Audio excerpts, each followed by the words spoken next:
UNRWA has been and continues to be an indispensable lifeline to support the Palestinians. Across the globe, the inhuman brutality and suffering must stop. We must not simply stand by as callous observers, lest we be seen as complicit in the expanding web of dehumanization.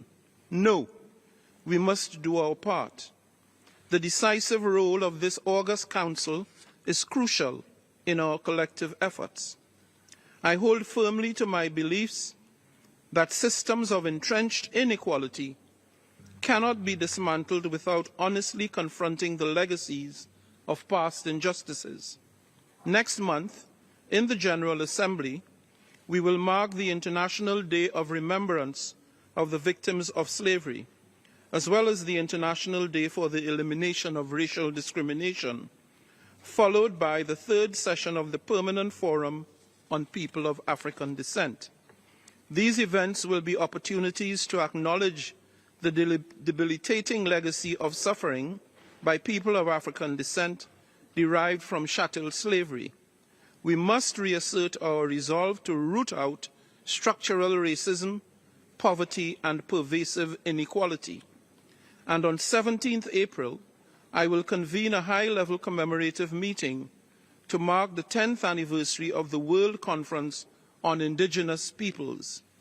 This session, the negotiations will continue on enhancing the participation of indigenous peoples' representatives and institutions in relevant United Nations meetings and conferences. The upcoming 4th International Conference on Small Island Developing States and the General Assembly's high-level meeting on addressing the existential threats posed by sea level rise will provide much-needed platforms to raise awareness about the interlinkages between climate crisis and human rights. Another critical discussion during this session will focus on the role of the Ombudsman and mediator institutions in the promotion and protection of human rights, good governance, and the rule of law. As a gender champion myself, I will continue my advocacy for gender equality and the empowerment of women and girls throughout my presidency, working in close consultation with my advisory board and with my special advisor on this issue. Because the cold reality is that we continue to witness frightening setbacks in the recognition of and respect for the rights of women and girls. Harmful practices visited upon the female of the species and often rationalized in cultural terms, including child marriage and female genital mutilation, remain prevalent. Meanwhile, women remain significantly underrepresented in positions of power and influence. Around the world, we see them deprived of even the most basic rights, including the right to an education, with decisive consequences for themselves and for the society as a whole. While I welcome recent news that a cohort of female secondary school graduates in Afghanistan will be, quote-unquote, permitted to attend medical school, such piecemeal steps fall far short of the progress that all Afghan women deserve. That is, their right to full and equal access to education and the full and equal participation in all spheres of community life. Gender equality must therefore be dealt with as a matter of moral urgency in Afghanistan and elsewhere.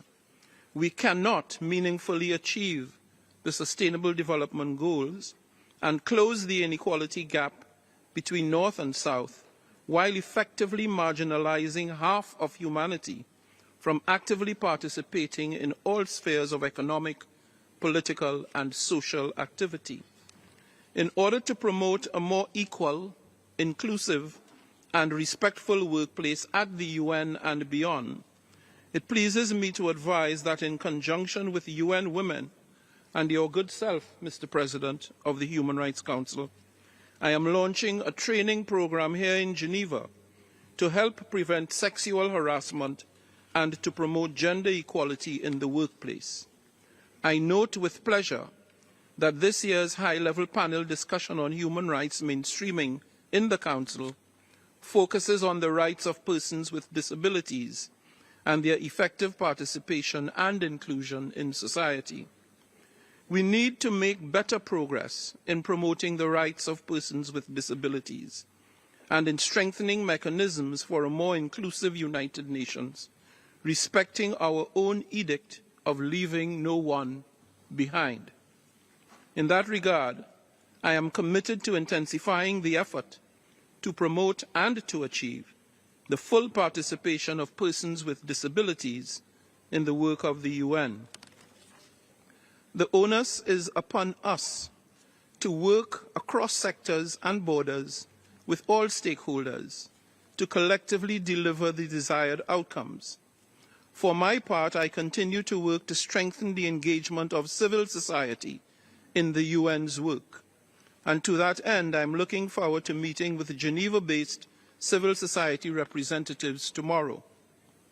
This is all the more important as we look ahead to the Summit of the Future in September, where world leaders are expected to reaffirm a shared commitment to recapture the unity and strength of our currently beleaguered multilateral system, one that can effectively respond to the pressing issues of today, while being fit for purpose in securing the priorities and meeting the challenges that confront future generations.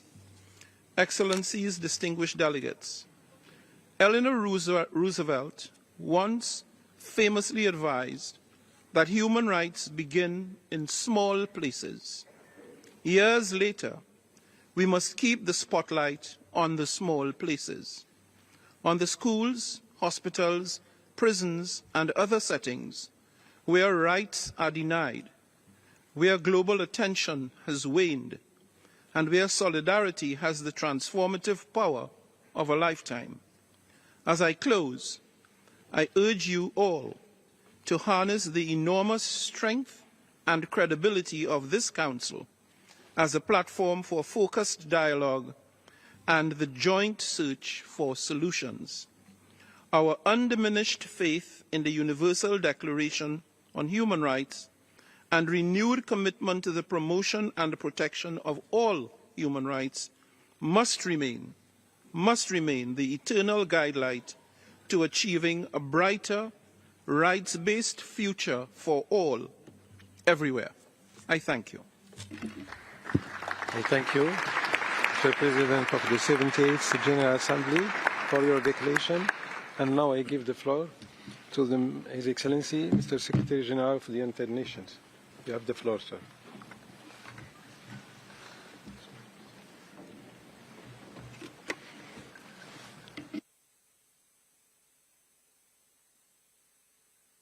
Mr. President of the General Assembly, Mr. President of the Human Rights Council, Excellencies, ladies and gentlemen. Human rights are the bedrock of peace. Today, both are under attack. We meet at a time of turbulence for our world, for people and for human rights. First and foremost, conflicts are taking a terrible toll as parties to war trample on human rights and humanitarian law. At the local level and online, many communities are riven with violent rhetoric, discrimination and hate speech. Add to that an information war, a war on the poor and a war on nature. All these battles have one thing in common: they are a war on fundamental human rights. And in every case, the path to peace begins with full respect for all human rights, civil, cultural, economic, political and social, and without double standards. Because building a culture of human rights is building a world at peace. I commend the critical contributions of the Human Rights Council towards this goal through its mandates and mechanisms and the response to evolving situations. Excellencies, our world is becoming less safe by the day. After decades of stable power relations, we are transitioning into an era of multipolarity. And this creates new opportunities for leadership and justice on the international stage. But multipolarity without strong multilateral institutions is a recipe for chaos. As powers compete, tensions rise. The rule of law and rules of war are being undermined. From Ukraine to Sudan, to Myanmar, the Democratic Republic of the Congo and Gaza, parties to conflict are turning a blind eye to international law, the Geneva Conventions and even the United Nations Charter. The Security Council is often deadlocked, unable to act on the most significant peace and security issues of our time. The Council's lack of unity on Russia's invasion of Ukraine and on Israel's military operations in Gaza following the horrific terror attacks by Hamas on 7 October has severely, perhaps fatally, undermined its authority. The Council needs serious reform to its composition and working methods. Nothing can justify humans' deliberate killing, injuring, torturing and kidnapping of civilians, the use of sexual violence and indiscriminate launching of rockets towards Israel. But nothing justifies the collective punishment of the Palestinian people. I invoked Article 99 for the first time in my mandate to put the greatest possible pressure on the Council to do everything in its power to end the bloodshed in Gaza and prevent escalation. But it was not enough. International humanitarian law remains under attack. Tens of thousands of civilians, including women and children, have been killed in Gaza. Humanitarian aid is still completely insufficient. Rafah is the core of the humanitarian aid operation, and UNRWA is the backbone of that effort. An all-out Israeli offensive on the city would not only be terrifying for more than 1 million Palestinian civilians sheltering there, it would put the final nail in the coffin of our aid programmes. I repeat my call for a humanitarian ceasefire and the immediate and unconditional release of all hostages. Excellencies, around the world violence is increasing and conflict-related human rights violations are spreading. International human rights and humanitarian law are clear. All parties must distinguish between civilians and combatants at all times. Attacks on civilians or protected infrastructure, including schools and hospitals, are prohibited. Indiscriminate attacks are prohibited. Attacks where the likelihood of civilian death is disproportionate to the probable military advantage are prohibited. Forced displacement is prohibited. The taking and holding of hostages is prohibited. The use of civilian human shields is prohibited. Collective punishment is prohibited. The use of sexual violence as a weapon of war is prohibited. And violations by one party do not absolve the other from compliance. We cannot, we must not, become numb to appalling and repeated violations of international humanitarian and human rights law. All allegations of serious violations and abuses demand urgent investigation and accountability. And we are determined to take such action in relation to allegations against our own staff. Excellencies, the Geneva Conventions, which require the protection of civilians and the humane treatment of people in enemy hands, were not the result of an outbreak of global goodwill. These treaties were agreed because they protect everyone. Around the world, warring parties claim exemptions, asserting that certain people or situations are uniquely dangerous. But flouting international law only feeds insecurity and results in more bloodshed. Human rights conventions and humanitarian law are based on cold, hard reality. They recognise that terrorising civilians and depriving them of food, water and health care is a recipe for endless anger, alienation, extremism and conflict. Today's warmongers cannot erase the clear lesson of the past. Protecting human rights protects us all. We urgently need a new commitment to all human rights, civil, cultural, economic, political and social, as they apply to peace and security, backed by serious efforts at implementation and accountability. And states have the primary responsibility to protect and promote human rights. To support states in meeting their obligations, I am launching a system-wide United Nations agenda for protection together with the High Commissioner for Human Rights. Under the agenda, the United Nations, across the full spectrum of our work, will act as one to prevent human rights violations and to identify and respond to them when they take place. That is the protection pledge of all United Nations bodies to do their utmost to protect people. Excellencies, around the world, governments must step up and commit to working for peace and security rooted in human rights. The Summit of the Future in September is our opportunity for such a recommitment. The new agenda for peace to be discussed at the summit applies a human rights lens to preventing and ending violence in all its forms. Building on our call to action for human rights, it urges an end to reflexive responses to violence, underscoring the need for strategic, comprehensive approaches that address root causes. Successful peace processes, from Colombia to Northern Ireland, demonstrate that the full spectrum of human rights is indispensable to building peace. The new agenda for peace recognises that security policies that ignore human rights can divide communities, exacerbate inequalities, and drive people towards extremism. It calls for all military engagement to respect human rights and humanitarian law and to be backed by political and development strategies. It urges security policies centred on people with the full and equal participation of women and the strong representation of young people.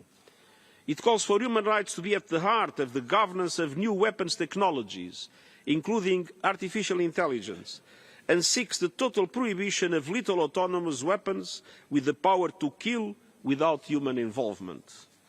It affirms that human rights and humanitarian law apply in cyberspace, and it calls for much closer cooperation between the UN's human rights frameworks, the Security Council and the Peacebuilding Commission to address violations and put human rights at the core of peace operations. Excellencies, the new agenda for peace also addresses the links between human rights violations and violence at community level.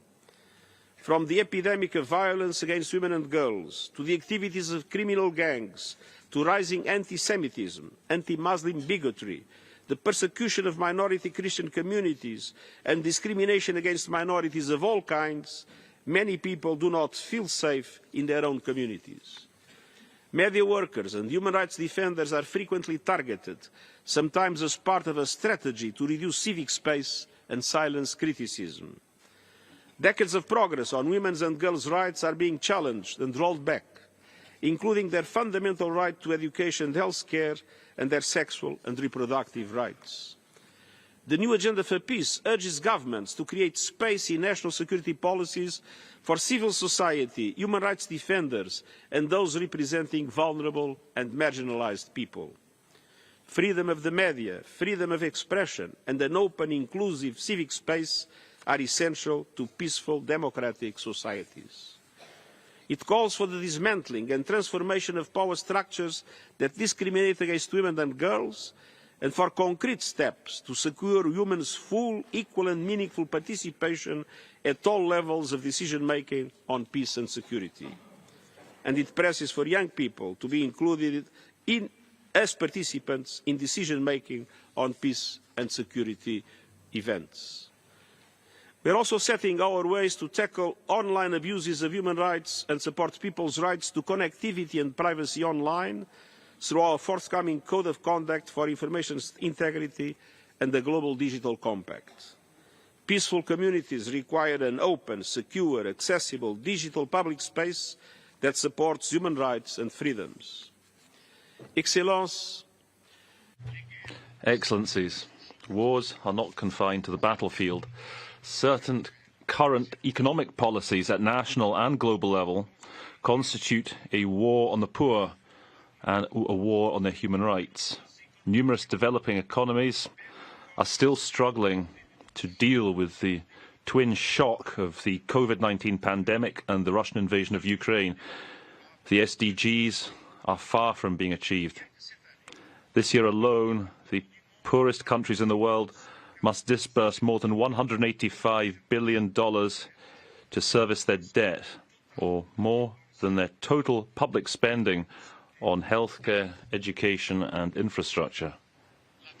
The absence of a safety net when it comes to debt jeopardizes the capacity of millions of people to enjoy their rights, their right to potable water, nutritional food, education, healthcare and work. The global financial architecture lies at the heart of this crisis in human rights. It is obsolete, dysfunctional and unjust and must be reformed to provide long-term, low-cost financing and provide an effective safety net for all countries that need it. We call for the adoption of an SDG recovery plan at a level of $500 billion per year so that the developing countries can access affordable long-term financing. And we also very much call for a new Bretton Woods to remodel the global financial architecture for it to reflect the world of today and not that of 80 years ago. The Summit of the Future will be an opportunity to envisage profound reforms to make the global financing frameworks more inclusive, equitable and just, so that it can help governments to prioritise social spending to sustainable development and to climate action, which is so crucial among human rights. The Global Social Summit and the International Conference on Financing for Development, which will take place next year, will place emphasis on how economic policies, including budgets, tax measures and subsidies, can enhance investment in the SDGs and in human rights for all, men and women alike. Excellencies, dear friends, our war on nature is a war against the human rights of the people who are among the most vulnerable in the world, indigenous peoples, rural communities, marginalised persons and the neediest. The crises afflicting our planet, including climate change, loss of diversity and pollution, carry within them the same profound injustice. It is the people who least contributed to these crises who are bearing the brunt and who are paying the highest price when it comes to aggravating hunger, famine, degradation of lands, of soil, forced displacement, contamination of water sources or premature death. Recognising the right to a clean, healthy, sustainable environment by the Human Rights Council in 2021 and by the General Assembly in 2022 shows that the times are changing. Environmental justice, climate justice are rallying calls for ethical, equitable treatment for the principle of responsibility and of human rights. Climate justice means that the G20 countries should show the way when it comes to the progressive elimination of fossil fuels. It means that all nationally determined contributions or national climate plans should be adjusted to the maximum limit of 1.5 degrees for the warming of the planet. It calls for an effective carbon price and an end to subsidies given to fossil fuels. Climate justice calls on the developed countries to deliver on their financial commitments to the developing economies, starting with that commitment to mobilise $100 million per year and to double financing for adaptation between now and 2025. Finally, it means that the loss and damage fund should be made operational as soon as possible and should start receiving significant contributions. For many countries in the south, economic, environmental and climate justice are the main challenge of our times when it comes to human rights. The United Nations joins them in calling on all countries to shoulder their responsibilities. Excellencies, our world is changing at a dizzying speed. The multiplication of conflicts are leading to unprecedented suffering, but human rights are a constant.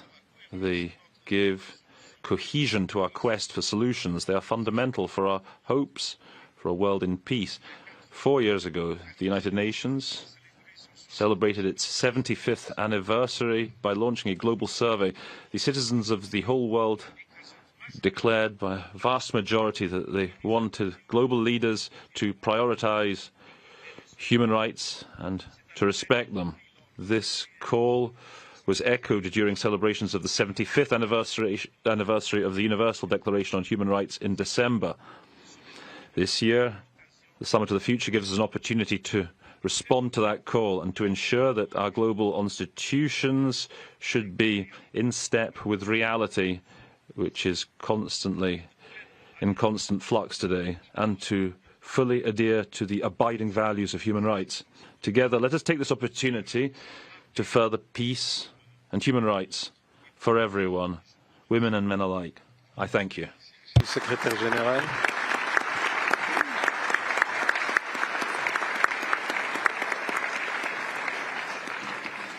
Je remercie Monsieur le Secrétaire. I would like to thank the Secretary General for his important statement. I now give the floor to the High Commissioner for Human Rights. Your Excellency, Mr. Volker Turk, you have the floor.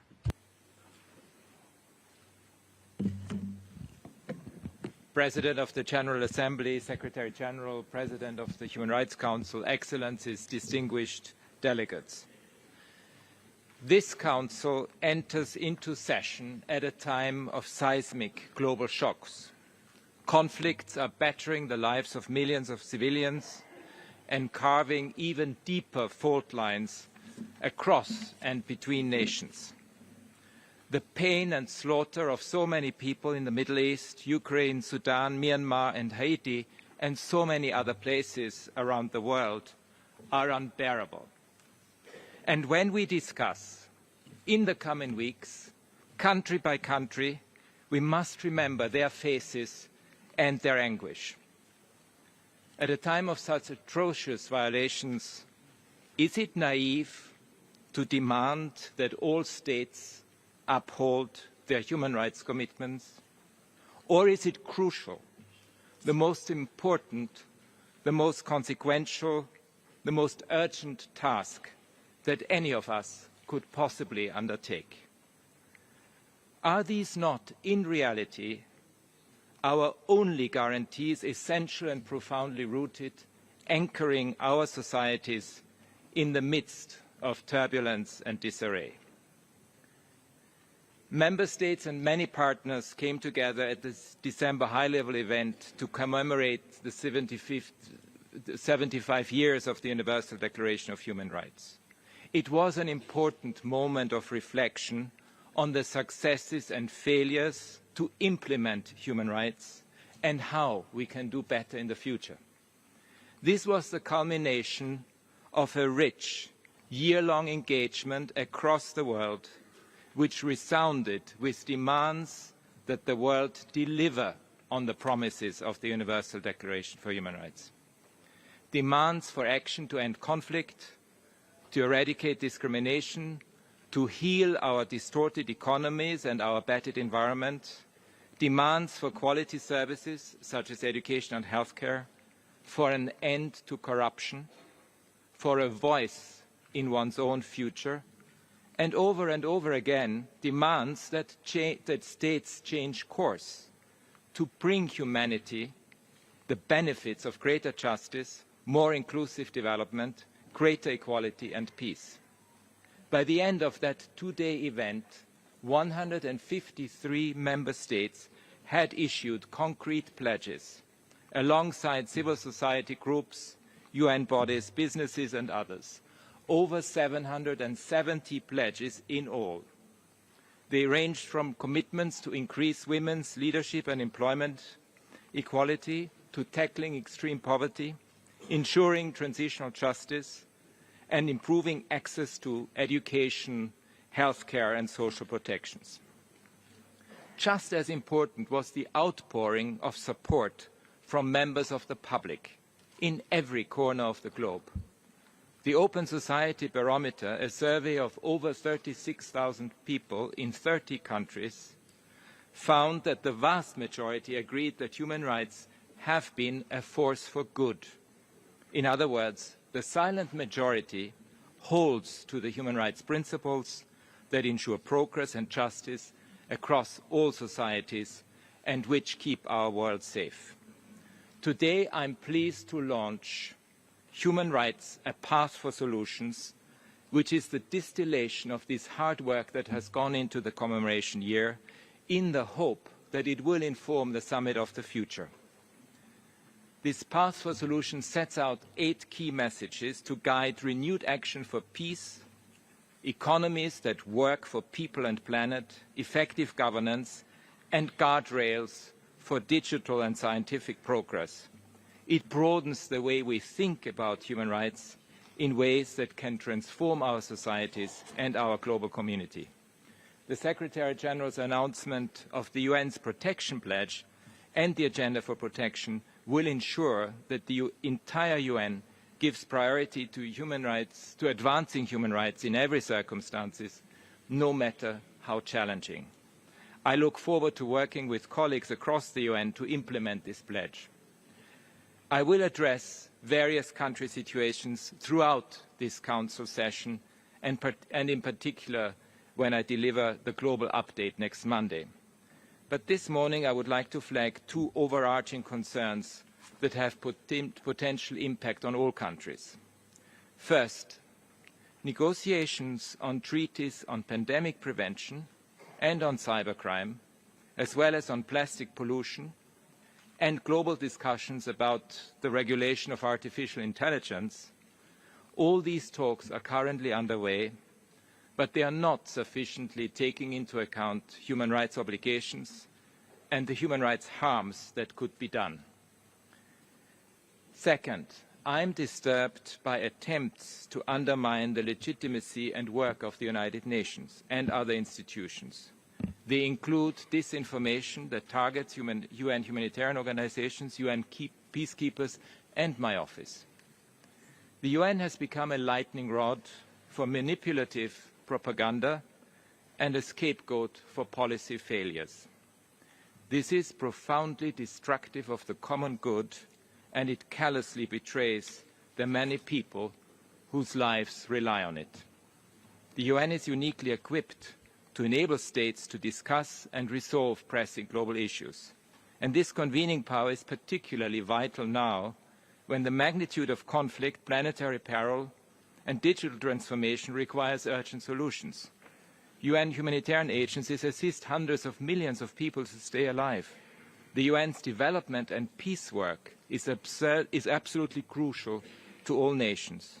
My office is mandated to monitor and report on human rights because states have agreed that rights and justice are the best and only way forward. The work of opening dialogues, keeping communication channels alive, and protecting rights is not comfortable for everyone, but it is essential to all of us. We need to overcome the binary view that if you are not for us and against our enemies, then you too must be an enemy. Within countries, the us versus them illogic is creating increasingly dangerous and combustible divisions, especially in pre-electoral periods, of which we all know there are many this year. All this is a politics of distraction, of warmongering, which slowly numbs our deepest sense of compassion. Especially at a time of division and fear, seeing the humanity in the other is the lifeline that can tug us away from disaster. I draw strength and hope from last year's powerful tributes to the Universal Declaration of Human Rights, the testimonies we heard from so many people around the globe, and the significant pledges that were made. The power of human rights is rooted in their universality, the equal value of every human life that is at their core. The same human rights standards must be deployed everywhere, and they must be benchmarks for future progress, not high watermarks from which we can recede. Every human being is born equal. All victims are equally deserving of justice. No one can be left behind, and nobody is above the law. Thank you, Mr. President.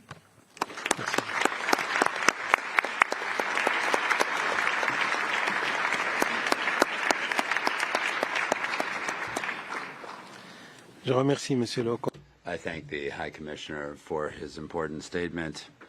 Inviting His Excellency Mr. Ignacio Cassis, Head of the Federal Department of Foreign Affairs of Switzerland, to make a statement on behalf of the host country. You have the floor. Mr. Councillor.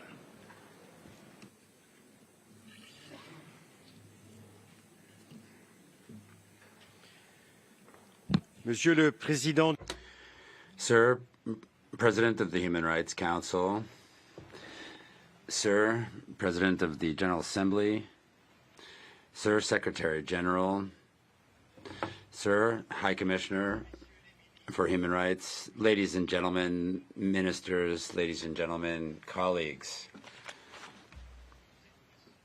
May everyone be welcome here in Switzerland, in international Geneva, for this 55th session of the United Nations Human Rights Council.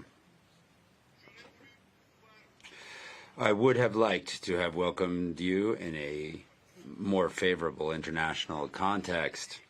Unfortunately, the reality of things is not as colorful as the beautiful ceiling in this room. And as with the stalactites of the work of Michel Barceló, I sometimes have the impression that the world is threatening to fall upon our heads. The war in Ukraine is in its third year. The conflict in the Middle East seems more than ever at loggerheads. The crisis in Sudan has put more than 8 million people on the road. And I'm merely mentioning 3 of the more than 50 open conflicts in the world.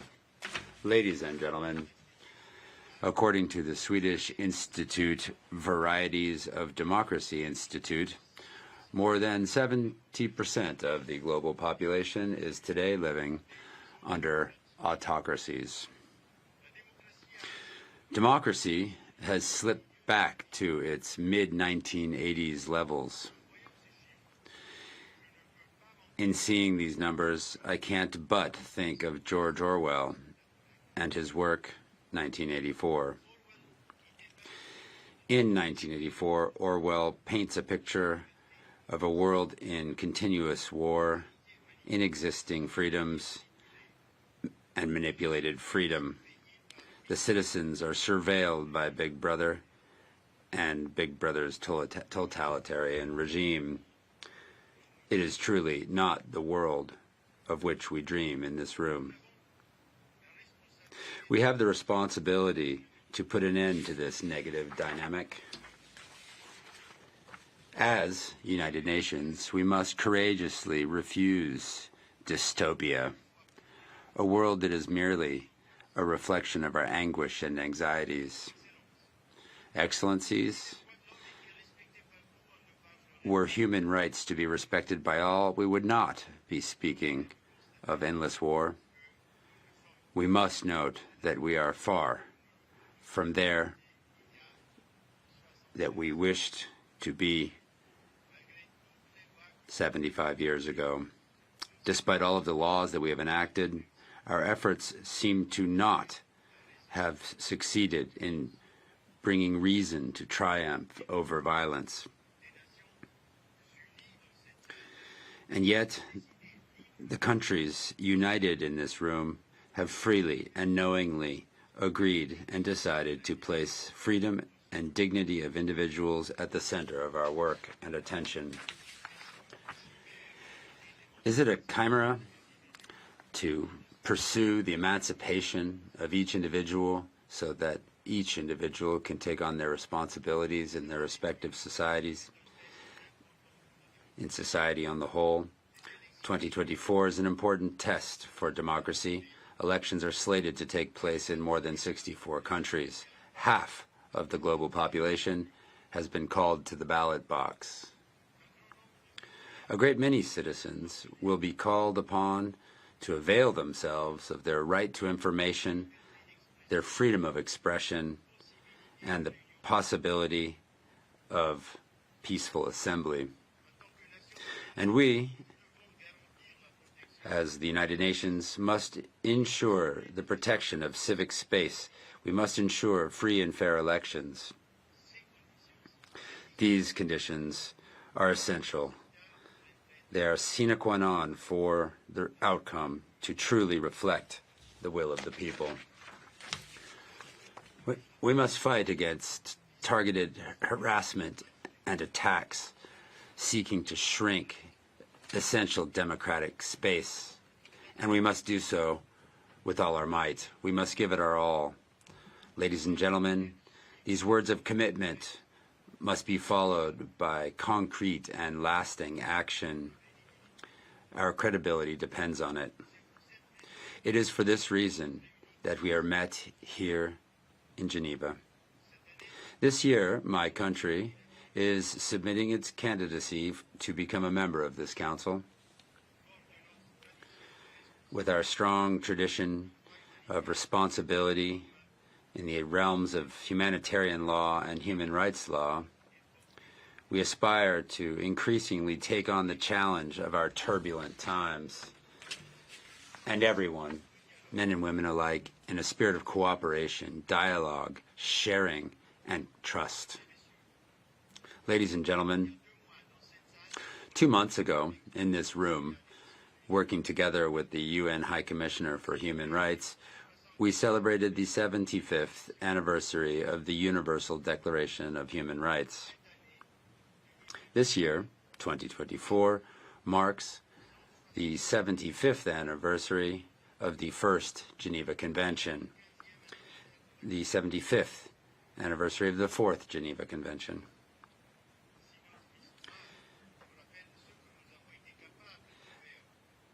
If history shows us what we have been able to do for a world living in peace, history also shows us, through recent developments, that nothing is etched in stone. Nothing, neither fundamental rights nor peace. It is essential that we work together. This is our duty. This is humanity's task. I thank you. I thank the head of the Foreign Affairs Department of Switzerland.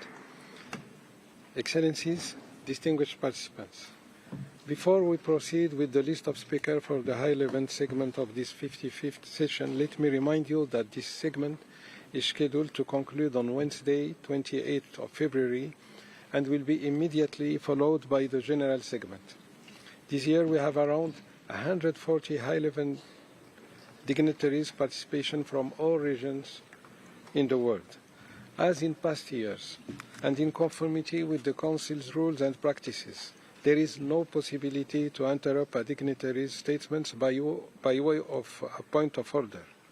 All requests to exercise a right of reply relating to statements delivered during the high-level segment will be accommodated after the conclusion of the general statement. I wish to remind delegations that the speaking time is of 7 minutes for heads of states and heads of government and 5 minutes for all other participants in the high-level segment. I kindly ask all delegations to respect the speaking time. By adhering to your allocated time, you help other delegations to deliver their statements as scheduled. Concerning pre-recorded video statements, I wish to underscore that videos not received in good time will be rescheduled on an availability basis up to the last day of the segment. Excellencies, distinguished participants, I wish to take this opportunity to reiterate the importance I place on ensuring inclusivity on our work. It is essential that this Council provides a safe and inclusive space for all stakeholders to actively participate. In this regard, I wish to emphasize that acts of reprisals and intimidations against civil society, representative personal attacks against the Council mandates holders, and any form of harassment, including sexual harassment against any participant in the Council, will not be tolerated. In this regard, I am very pleased to be joining the President of the General Assembly and UN Women in the training initiative aimed at advancing gender equality and preventing sexual harassment in the workplace, as announced earlier by the President of the General Assembly. This initiative is part of our collective efforts to mainstream gender issues into the work of the United Nations and to promote a more equal, inclusive and respectful working environment at the United Nations and beyond. Thus, I encourage all permanent missions and permanent observers' missions to the United Nations office at Geneva to join the pledge to have their delegates complete the United Nations online courses on gender equality and the prevention of sexual harassment. Excellencies, distinguished participants, let us now proceed with the list of speakers of the high-level segment. And thus, I will now give the floor to His Excellency, Mr. Santiago Peña Palacios, President of the Paraguay, by video message. Your Excellency, Mr. President, you have the floor.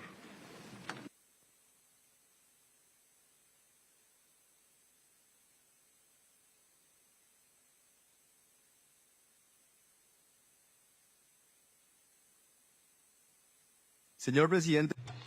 President of the Human Rights Council, Ambassador Omar Sneber, President of the General Assembly, Ambassador Dennis Francis, Secretary General of the United Nations, Excellency Antonio Guterres, Mr. High Commissioner of the Human Rights, Volker Turk, Excellencies, Heads of State and Government, distinguished representatives of Member States and observers, distinguished representatives of entities, agencies and international organizations. Ladies and gentlemen, it's a pleasure to take this opportunity to address the Human Rights Council plenary as President of the Republic of Paraguay in this high-level segment, especially to reiterate the firm commitment of my country to contribute to this organ in a constructive, conciliative spirit based on the principles of openness, respect and equality, as well as fostering cooperation, dialogue and international solidarity.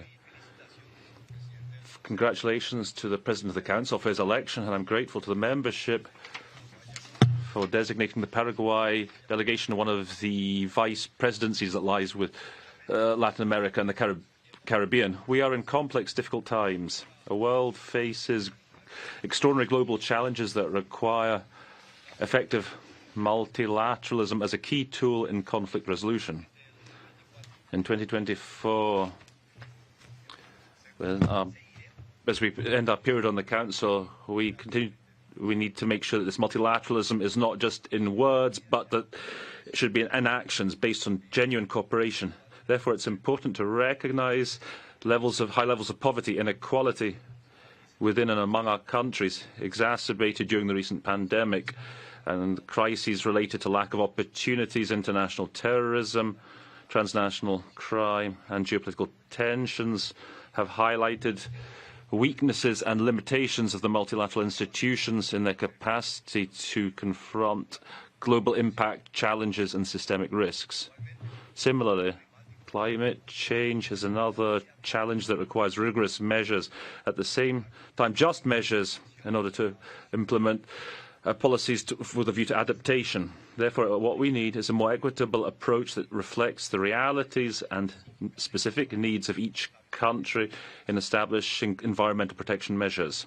At the last COP, Paraguay reiterated its commitment to the principle of common but differentiated responsibilities, with emissions that represent only 0.1% of global emissions, with 44% of its territory covered by woods and 15% under forest areas. Our countries cannot renounce the opportunities for the economic growth and creation of jobs. We reiterate our commitment with a sustainable, balanced focus. At the same time, we will continue to defend with determination our right to development.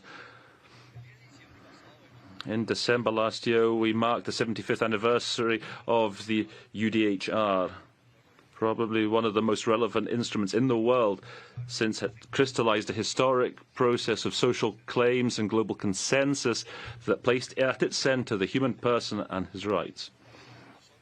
While being the philosophical bedrock of numerous human rights instruments, we also welcome the event organized by OHCHR, and we call on it to take action to revitalize the principles of the Universal Declaration. With the culmination of the events of December, it's now time to put into practice the commitments of various global actors assumed to improve our future. The idea that all humans, without distinction, are equal before the law is the key pillar of the rule of law, bolstering institutionality, integrity of governance, legal security and judicial effectiveness are key aspects when it comes to ensuring the full enjoyment of human rights. On that basis, we have presented commitments based on pillars that seek to bolster institutionality of policy in the fields of human rights, social protection of citizens, and technical cooperation, knowledge sharing when it comes to national implementation mechanisms in line with the follow-up recommendations on human rights. These goals go hand in hand with the recent launch of a national poverty reduction plan, that's called, as part of the social protection system in Paraguay, we seek to promote sustained economic growth that fosters, moreover, the creation of greater opportunities, reductions in inequality, improvements to quality of life and development. We want more jobs, more investment, and to use entrepreneurship to combat poverty. We are committed to creating favourable economic conditions for development, promoting investment, preserving financial stability, and fostering the creation of jobs. We are intensifying our efforts to ensure opportunities for all. Paraguay has launched in the field of the Council's work, has fostered the strengthening of national implementation mechanisms, reporting and follow-up, focusing its efforts not just on the approval of resolutions, but also providing technical cooperation to other countries based on its own experience of our national mechanism called Simore Plus. In December, we carried out an official visit to the Kindred Republic of Chile. An agreement was signed to provide cooperation in this field. This year, we've already agreed the following steps to give substance to that same cooperation with Brazil. Ladies and gentlemen, establishment of this council met the need to have a mandated standing organ to consider and take action when human rights situations so require. We are concerned by human suffering in all parts of the world. We see with great sadness the grave consequences of terrorism in the Middle East.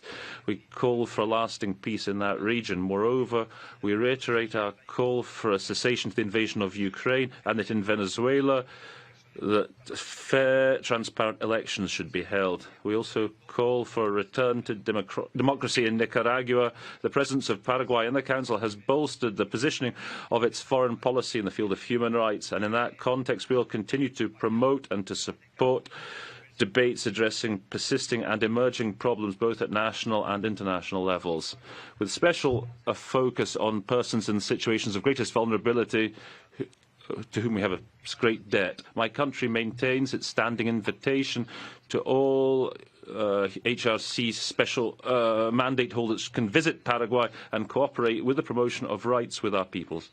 We firmly believe that all people should be protected in their dignity and in their human rights. We must all contribute to this.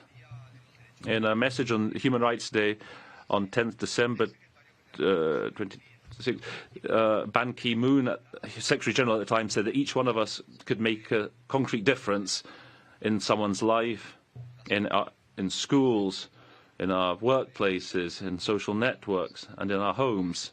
To that end, all countries and the Human Rights Council should continue consolidating and fine-tuning its working methodology with a view to optimising its impact on people's lives. Paraguay will continue to invest maximum efforts with a view to achieving that goal. I thank you. I thank you, Excellency, for your declaration. Et maintenant, je donne la parole au... I now give the floor to His Excellency Mr. Prosper Bazombonza, the Vice President of Burundi. Excellency, you have the floor.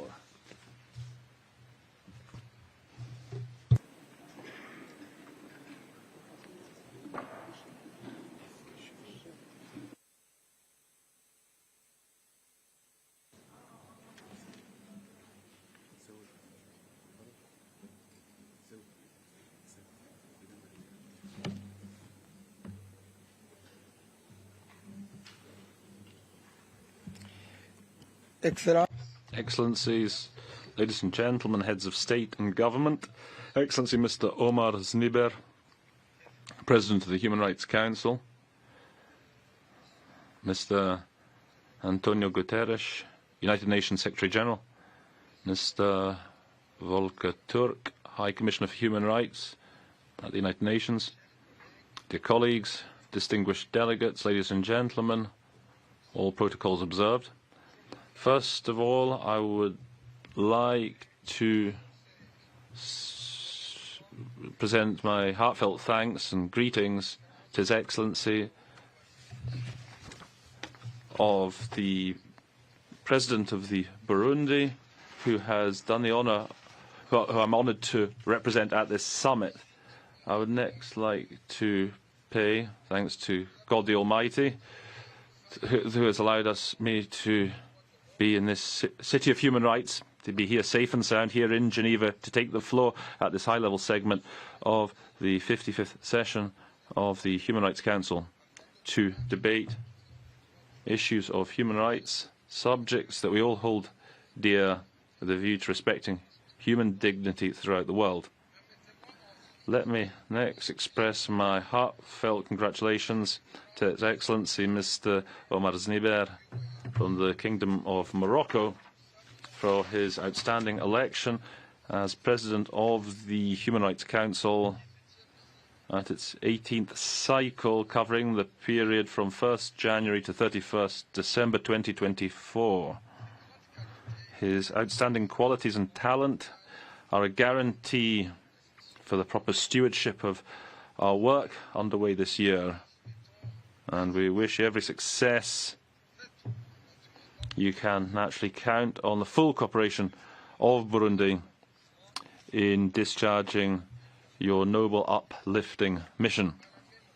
Similarly, I'd like to pay a deserved tribute to your predecessor, Ambassador Václav Balek, not just for his admirable professional and personal qualities, but also for the excellent professional manner in which he presided the 17th cycle that we have just concluded with success in a context particularly favourable for Burundi, since my country submitted for is presented for the fourth cycle of its UPR in 2023 and was elected as a member of the Human Rights Council, having previously been so in 2018. We'd like to take this opportunity to thank once more all states who vested their trust in us. Moreover, let me commend the outstanding work of the Secretary-General, Mr. Antonio Guterres, as well as his valiant action underway to reform our organisation, to improve its effectiveness and its credibility, and to bring the organisation closer to the citizens of the world without any discrimination. Burundi renews to him its full support and cooperation in that respect. President, distinguished delegates, ladies and gentlemen, this 55th regular session of the Human Rights Council is a fine opportunity for Burundi to share with you the main projects of the government in the sphere of human rights. With respect to the country's state of security, I'm pleased to inform you that the socio-security situation in Burundi is stable, calm, and fully under control throughout the communes, the provinces, indeed the whole country. At a political level, Burundi is now very mature in the process of making peace and security sustainable, as well as in bolstering democracy, as borne out by the free, fair, democratic, transparent and calm elections organised with great alacrity in 2005, in 2010, in 2015 and in 2020.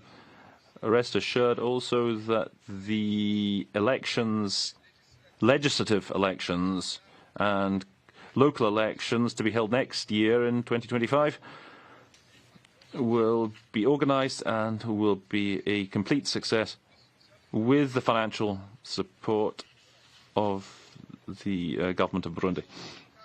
With staying on the subject of good governance and social cohesion, next year we will be, as I said, holding legislative local and district elections to be fully financed from our own resources. Comprehensive financing of the electoral process from national resources reflects the willingness of the Burundi people to take full ownership of the system of political, administrative and economic governance of our country. Now that all the foundations for consolidated democracy are present, all that is left now is to work towards development so as to combat poverty and to ensure stabilization of the national economy. At an economic level, during presentation of our report to the UPR last year in 2023, Burundi had an opportunity to show that it had made its top priority the promotion and protection of human rights, combating poverty and social inequality through its strategic strategy that each mouth should be able to be fed and that each pocket should have money in it, should contain money, as repeated always by His Excellency President of Burundi, Mr. Evariste Ndayishimiye. Moreover, Burundi has developed a National Development Plan 2018-2027, which was updated in 2023 to bring it into line with the vision of Burundi as an emerging country by 2040 and a developed country by 2060, which is inspired from the Sustainable Development Goals and the African Union Agenda 2063. In order to combat human trafficking, Burundi has set up a dialogue and follow-up commission on prevention and combating of human trafficking in Burundi. In 2022, the department responsible for employment of migrants in 2021 and the Department on Migration and Labour Force, so as to give effect to the law on human trafficking of 2014. Along those lines, bilateral agreements on migration and workforce have been signed between Burundi and Saudi Arabia on the 3rd of October 2021, and with Serbia on the 15th of June 2022, as well as a national action plan against human trafficking 2023 to 2027, and a manual on standard operating procedures to combat human trafficking in Burundi of 2023.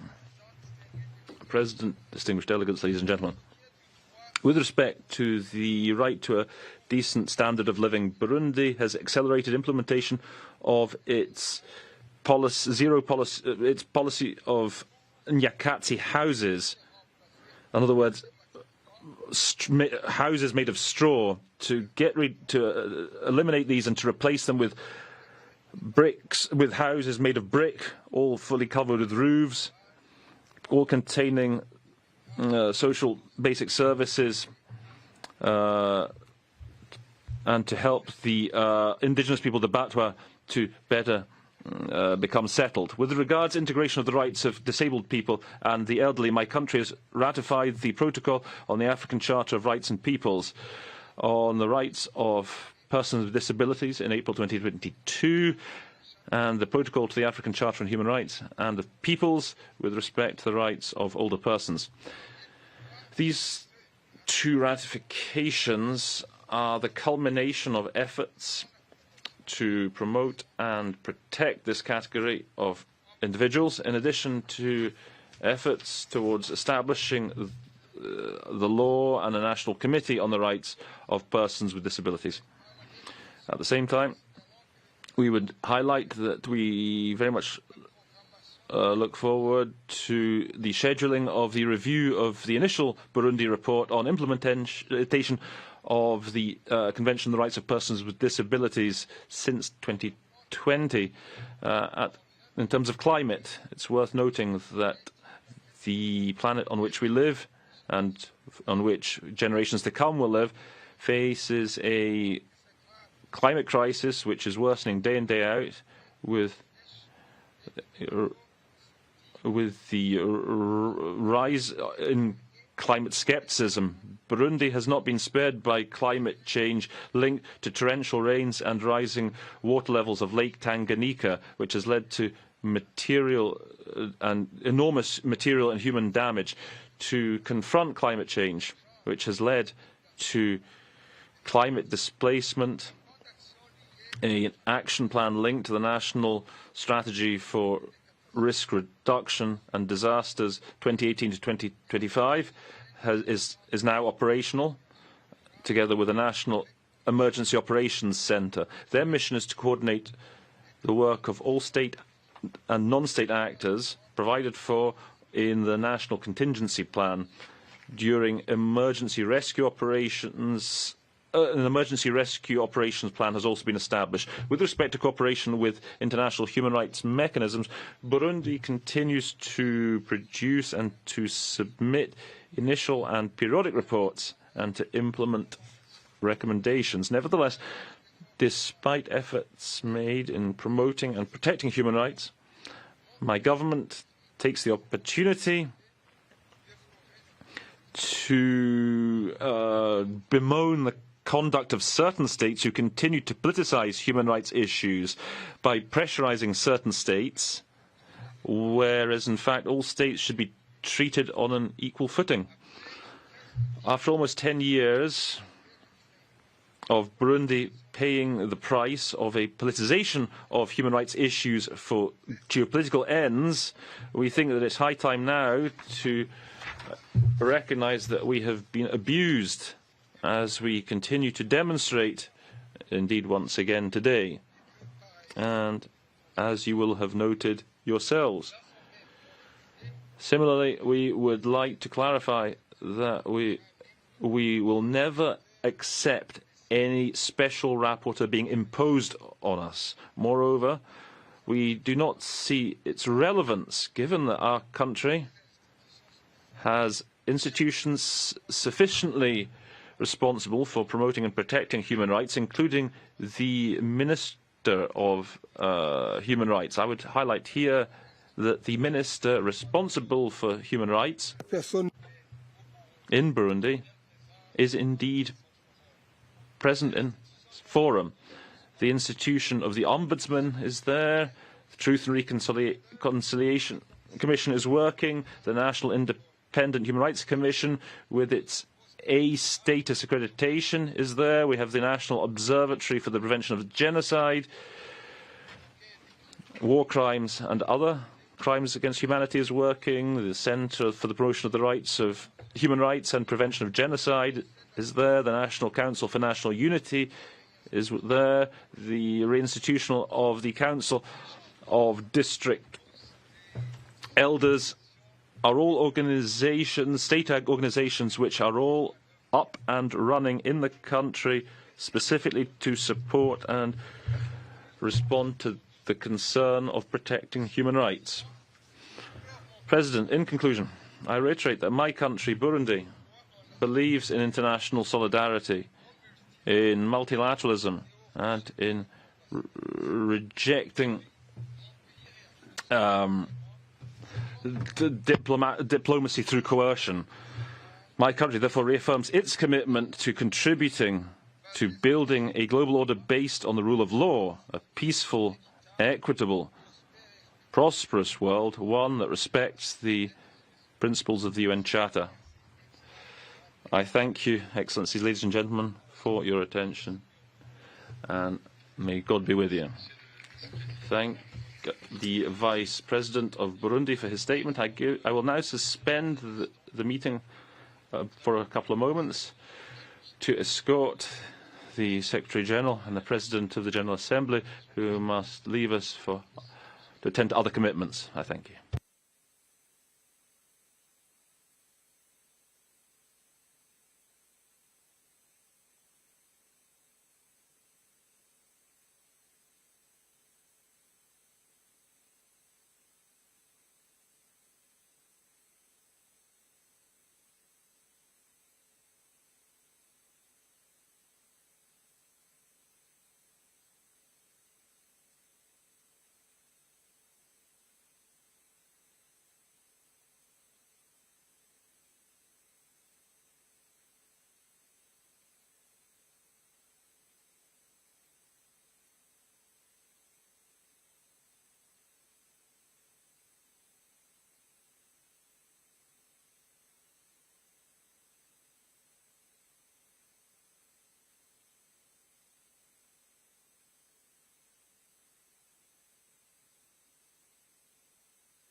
Merci.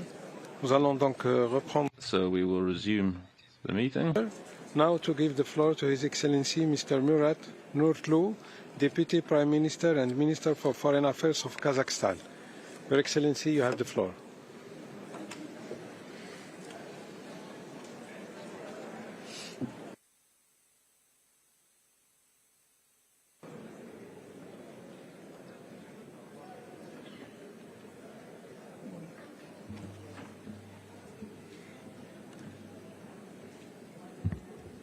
Sure.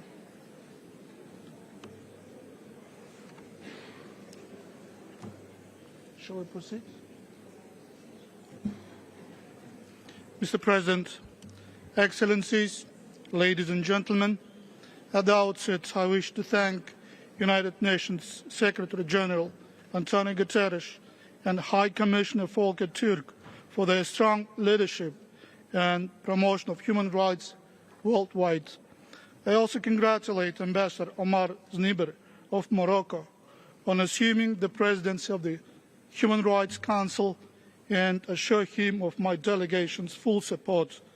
I'm pleased to address this Assembly and reiterate Kazakhstan's commitment to upholding human rights. Mr. President, if one country brings in positive changes, it is an add. But if we achieve it collectively, it would amplify our joint endeavours for the long-term prosperity and well-being of all. My country contributes to our shared values. It promotes our common goals and objectives at both national and international levels. Many of you are well aware about Kazakhstan's geographic location on the crossroads of East and West, North and South. It is also a home for more than 120 ethnic groups, and we are proud of the fact that our diversity is our strength and our special brand of multilateralism. As we chart this course, we recognize that human rights are not merely about political systems or institutions, but also about honouring and respecting the unique identities, opinions and perspectives of all of our citizens.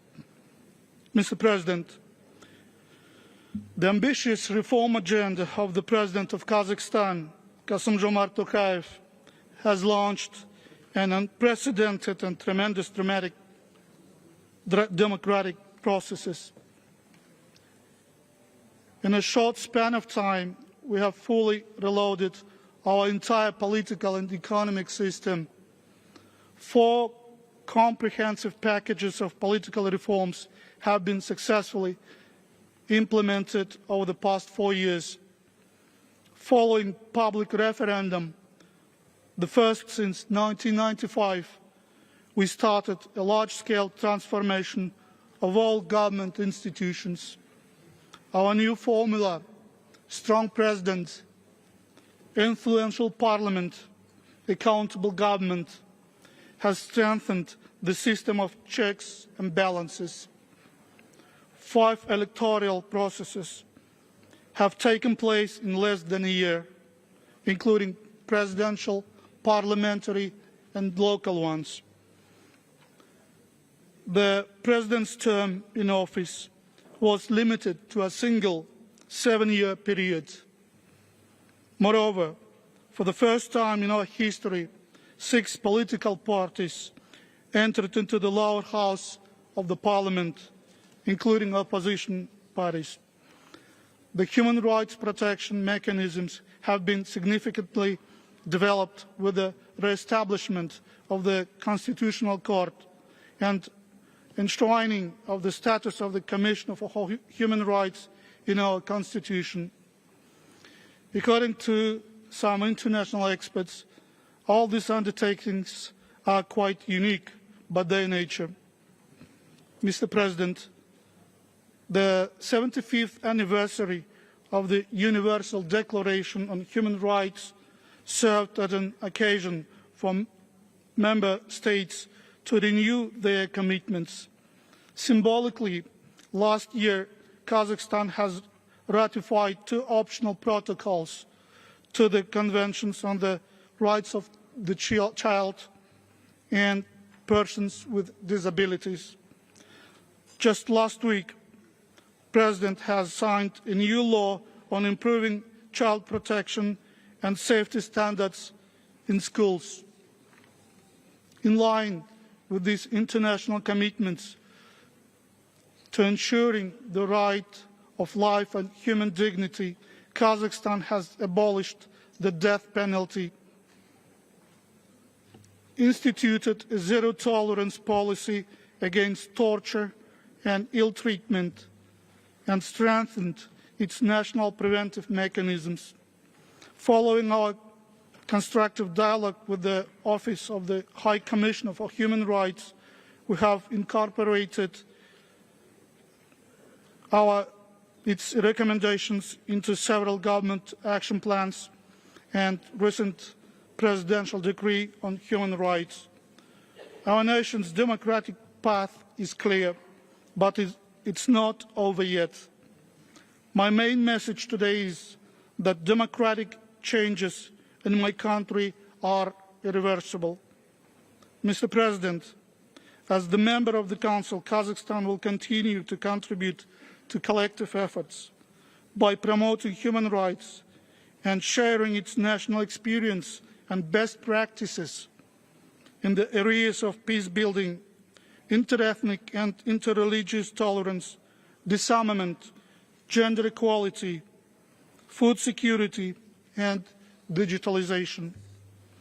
Taking this opportunity, I thank on behalf of my Central Asian brothers and sisters all co-sponsors of our resolution to advance education for peace and tolerance for every child. We are encouraged by the wide international support received by our region's first Council initiative. This year, Kazakhstan will also present an initiative to combat domestic violence. We invite all our partners to join us in addressing this important issue. Dear colleagues, we live in a world of unprecedented dramatic changes unseen in a century. Global stability and prosperity are being threatened by geopolitical turmoil, regional conflicts, economic uncertainty, climate change, and many other old and new challenges. They also undermine humanity's hope for the safe future. Kazakhstan shares grave concerns of the international community about ongoing wars and conflicts around the globe, including the situation in the Middle East. And we fully support each and every call by the United Nations Secretary General to put an end to all human sufferings. For us, respect for the United Nations Charter, relevant Security Council resolutions, and international law is paramount. Mr. President, the role of effective multilateral diplomacy is as crucial as ever, since no country can tackle challenges of such magnitude alone. We firmly believe that this august body, established to foster multilateral cooperation and mutual understanding, is meant to reinforce our collective efforts to build a better world during these times of geopolitical polarization. Ladies and gentlemen, to conclude, I reaffirm Kazakhstan's commitment to work with all stakeholders in order to advance the principles enshrined in the Universal Declaration of Human Rights. Let us work together to respect and uphold the dignity and rights of all. I thank you. I thank you, Your Excellency, for your declaration. And now I give the floor to His Excellency Mr. Ivica Dečik, First Deputy Prime Minister and Minister for Foreign Affairs of Serbia, by video message.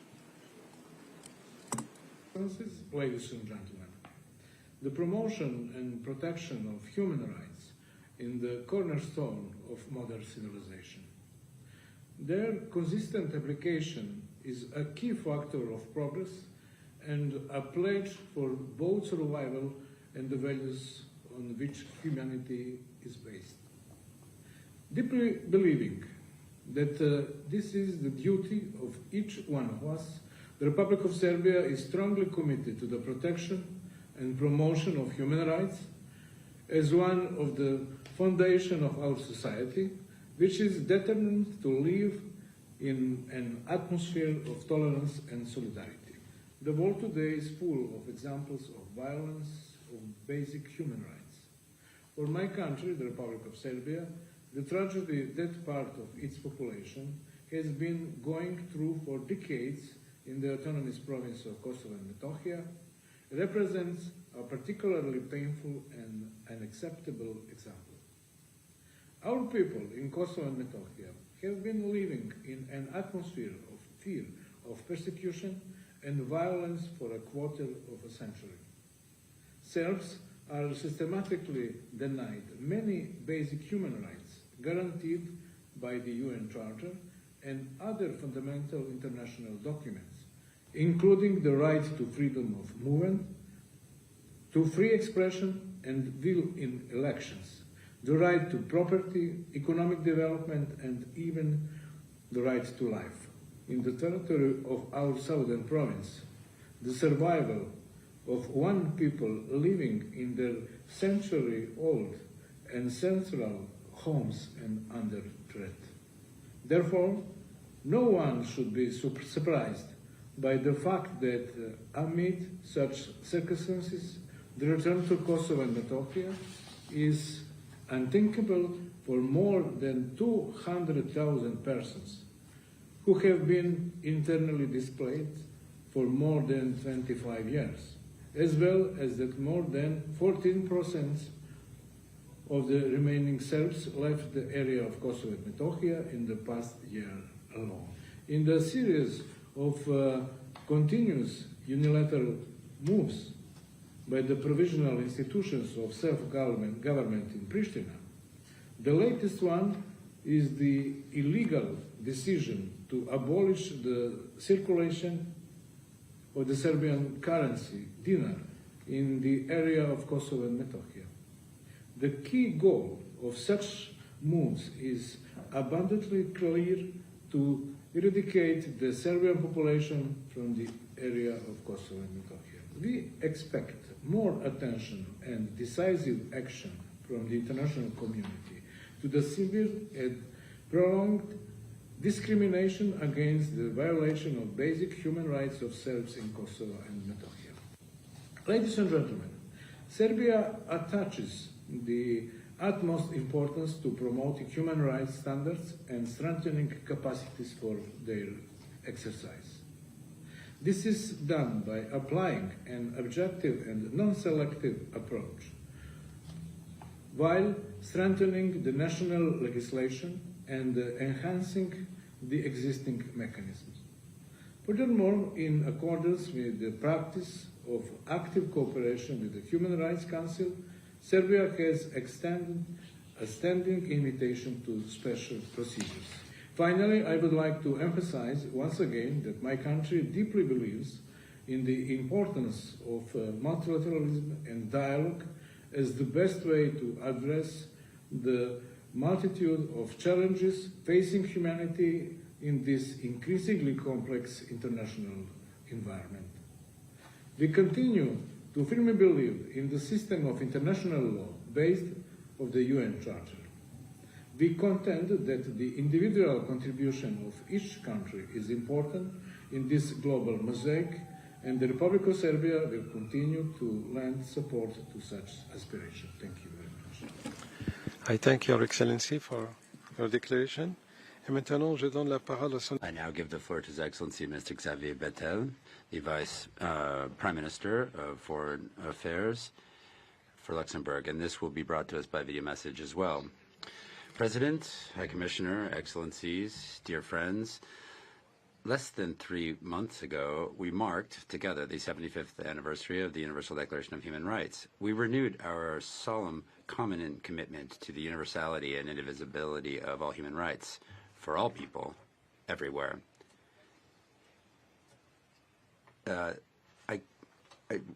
We now are clear that the rights for different people are different depending where we are: man, woman, black, white, Jewish, homosexual, Catholic, Muslim, Jewish, etc., etc.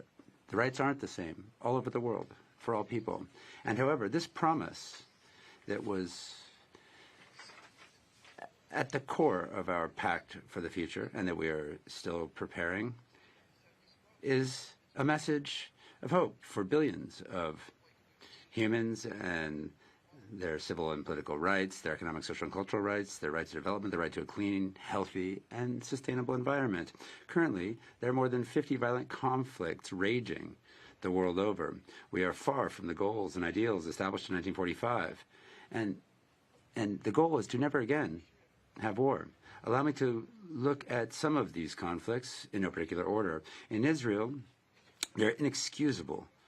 We see inexcusable crimes and atrocities committed by Hamas and other armed groups on 7 October. And then on the other side, after having condemned these, we also need to know that the Israeli intervention has cost tens of thousands of civilian lives. This region is suffering on both sides. This is why Luxembourg calls for an immediate humanitarian ceasefire and an urgent increase in humanitarian aid and the immediate release of the hostages. And then the war in Ukraine. I just come from New York, where the international community marked this sad second anniversary. This war has already cost the lives of hundreds of thousands of civilians and Ukrainian civilians and Ukrainian combatants. We renew our call to Russia to immediately withdraw its troops from Ukraine, and Ukraine will be able to count on our support. We cannot accept that might makes right and such behavior among neighbors. In Sudan, millions of civilians have also been displaced, forcibly displaced, because of a conflict attributable to a reversal of constitutional order where democracy overturned. This goes against the rights of the men and women of Sudan. In Myanmar, we also have the military, again, that have perpetrated genocide against the Rohingya. And we must very clearly respond to this illegal seizure of power 3 years ago. And then also, there are other acute crises of human rights around the world: Afghanistan, Haiti, the Democratic Republic of Congo, the Sahel, South Sudan, Syria, and Yemen. The Human Rights Council, of which my country is a member until the end of the year, has a role to play in recalling to the international community its obligations of solidarity and humanity, in step with its commitments in the UN. And then there is also a triple crisis on the planet. We know this.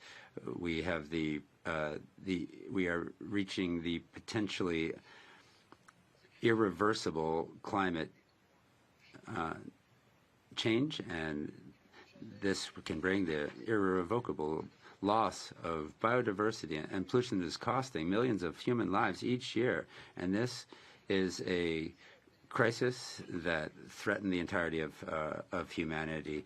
And more than ever, we must support civil society and defenders of human rights and children around the world to defend these rights for future generations.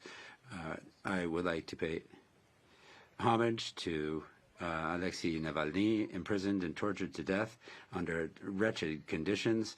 There are people like him that are the conscious of our humanity and that are worthy of our full respect and support. We also must continue to fight discrimination, gender discrimination, attacks against women and girls, LGBTI community, and other groups in a vulnerable situation. Allow me to cite at the end the strategic vision that the High Commissioner has, that is to say precisely to respect human rights as an antidote for the crises that we face. Thank you. Excellency Mrs. Tanja Fajon, Deputy Prime Minister and Minister for Foreign and European Affairs of Slovenia, by video message. Mr. President, Excellencies, ladies and gentlemen, we recently marked the 75th anniversary of the Universal Declaration of Human Rights.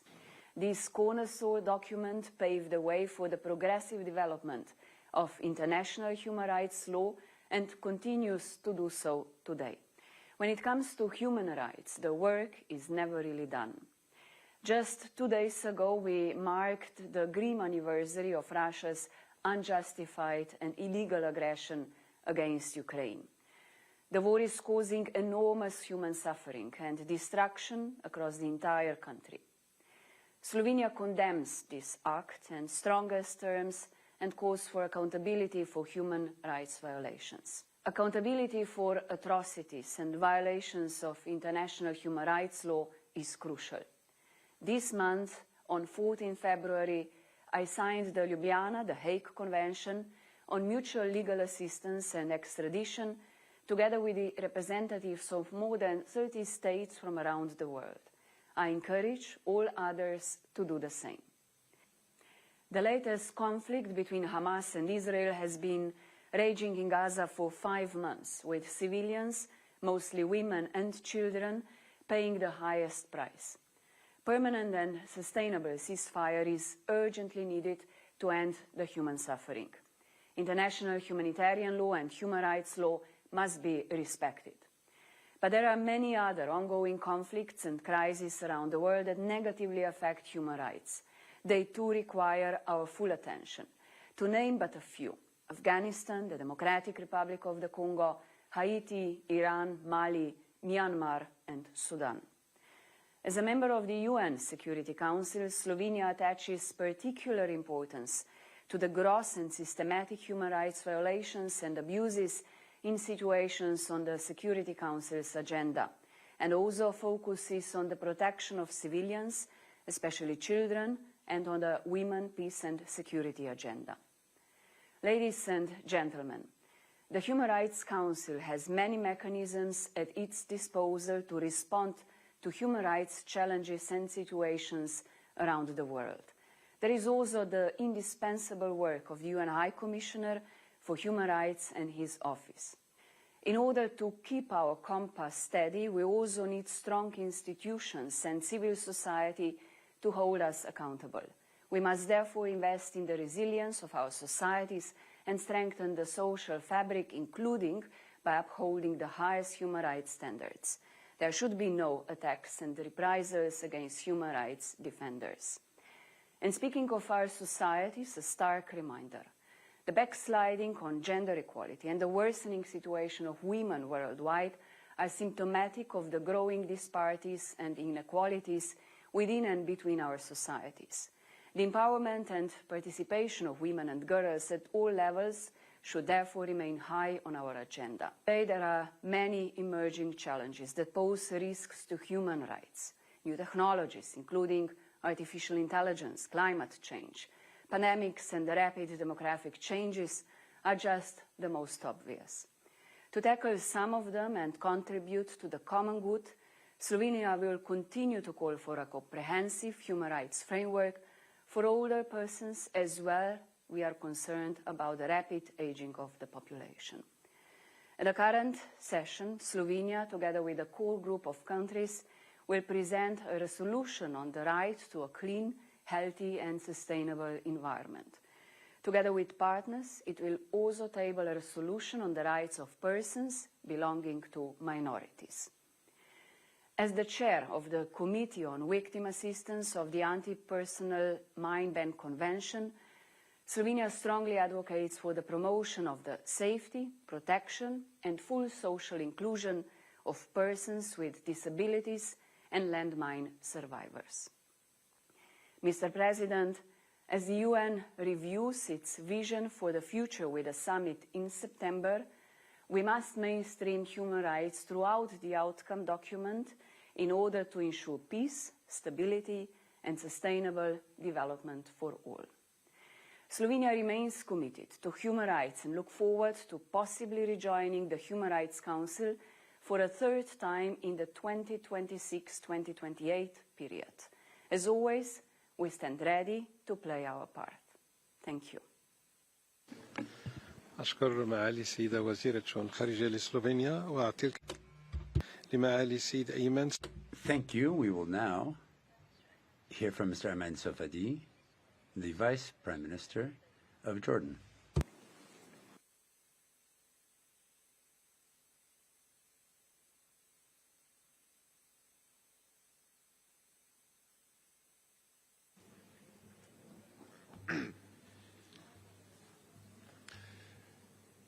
بسم الله الرحمن الرحيم. سعادة السفير. On behalf of God, the Clement and the Merciful, the President of the Human Rights Council, Mr. High Commissioner for Human Rights, dear colleagues,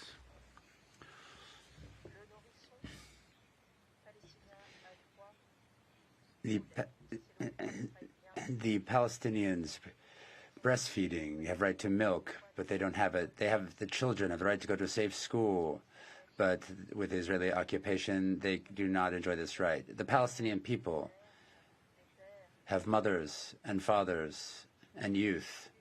They have adults that have the right to a state that's being a right that's being violated by the Israeli state in the West Bank and in the occupied city of Jerusalem. The Palestinians endure occupation. They suffer from injustice. They go to sleep suffering from injustice, and they wake up in the same situation. They have a right to worship. They have the right to circulate. This is a human right violated by the occupation.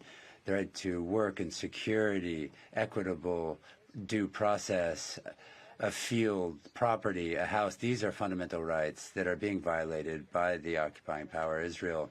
In Gaza, the Palestinians die as a result of attacks, cowardly attacks, death by bombing, and famine of the innocent. Everywhere in Gaza, there's proof of the Israeli occupation and their violation of the human rights of the Palestinians. Houses are destroyed, schools are bombed, hospitals as well. Incursions have laid waste. The Israelis have transformed the schools of some 600,000 students into shelters where people have had to go because their homes and neighborhoods have been destroyed. Since for 1,400 years, the faithful have been going to the Omar Mosque, which has been destroyed by Israel. For more than 1,600 years, prayers were heard throughout the churches of Gaza until those churches were bombed by Israel. Dear colleagues, the occupation has violated much. Its injustice has gone beyond measure. This lays bare the inequality. This unarmed population is unprotected. International humanitarian aid should be offered to all people. It should not be selective as a result of the force of the aggressor and the identity of the aggressed. The right to self-determination. We must condemn the occupation and bring to bear international law against the government that denies the Palestinian people of the right to freedom, the racists that deny the humanity of the Palestinian people, the extremists that transform Palestinian fields to illegal settlements. They turn these zones into prisons where they conduct arbitrary detention of children, allowing for the terrorism of the settlers. This must be brought to an end immediately. Those who commit crimes, war crimes against innocent civilians must be condemned. Mohammed Satorah was killed after, because of it, at 45 years of age. He was the victim of an attack that deprived him of milk and water. He died of famine. Peace, dear colleagues, cannot be restored while there is ongoing occupation. Security cannot be brought until all rights of the Palestinian people are restored. They're being trampled upon. There must be a response to support the rights of the Palestinian people. Our kingdom wants justice and the implementation of international law, peace and security. Dear colleagues, Jordan is always committed with to all international human rights mechanisms, with the UPR included. Efforts of our country will continue in the UPR to ensure that we address all harmful practices that run a counter-current to human rights for all categories of society. Reform will move forward thanks to legislative and economic and political measures aiming to bring modernization and development and a fight against all imbalances. This is an approach that Jordan pursues with clear programs and thanks to a firm resolve. The report from Jordan, submitted during our fourth UPR review before this August Council last January, lays out the challenges and the programs that are being implemented by Jordan to overcome the difficulties. We have taken stock of our laws, reviewing them, strengthening human rights within them, human rights inherent to all Jordanians. Mr. High Commissioner, thank you. President of the Human Rights Council, thank you very much for your efforts, and may God's peace be upon you. Thank you. Thank you, Your Excellency, for these remarks. Chenda Sofia Sok, Deputy Prime Minister and Minister for Foreign Affairs and International Cooperation of Cambodia, equally by video message.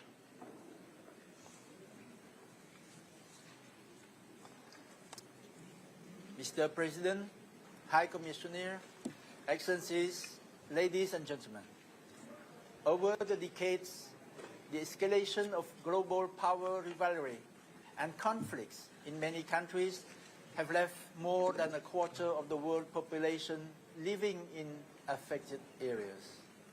The life of millions of civilians have been profoundly affected. Cambodia is gravely concerned about threats to international peace and security. In response, we emphasize the critical need for peaceful dialogue and urge avoidance of actions that could precipitate severe humanitarian crisis. Armed conflict must end to preserve dignity and humanity for all. Peace and security must be restored. International cooperation and mutual trust among states must be strengthened alongside the establishment of robust international enforcement mechanisms. As the preamble of the UN Charter states, we must unite our strength to maintain international peace and security, fostering tolerance and coexistence as good neighbors. After 3 decades of civil war, Cambodia places utmost importance on peace. We support the notion that peace is the highest and most noble aspiration of humankind, which must be ardently cherished and protected. Peace is an enabling right, preconditioning the enjoyment of civil, political, economic, social, and cultural rights, and the achievement of sustainable development. Proper human rights and development cannot be sustained where peace is under threat or fragile. Accordingly, Cambodia has committed itself to promoting peace and security worldwide. We have dispatched 9,281 peacekeepers, including 762 women, to UN missions, protecting civilian life in 9 countries and maintaining peace and security in conflict areas. Mr. President, all human rights are organically interlinked and mutually reinforcing. Civil, political, economic, cultural, or social rights, including the right to development, must be treated fairly and equally on the same footing and with the same emphasis. In this context, our government has made significant efforts and achieved notable milestones in promoting and protecting the rights of our people.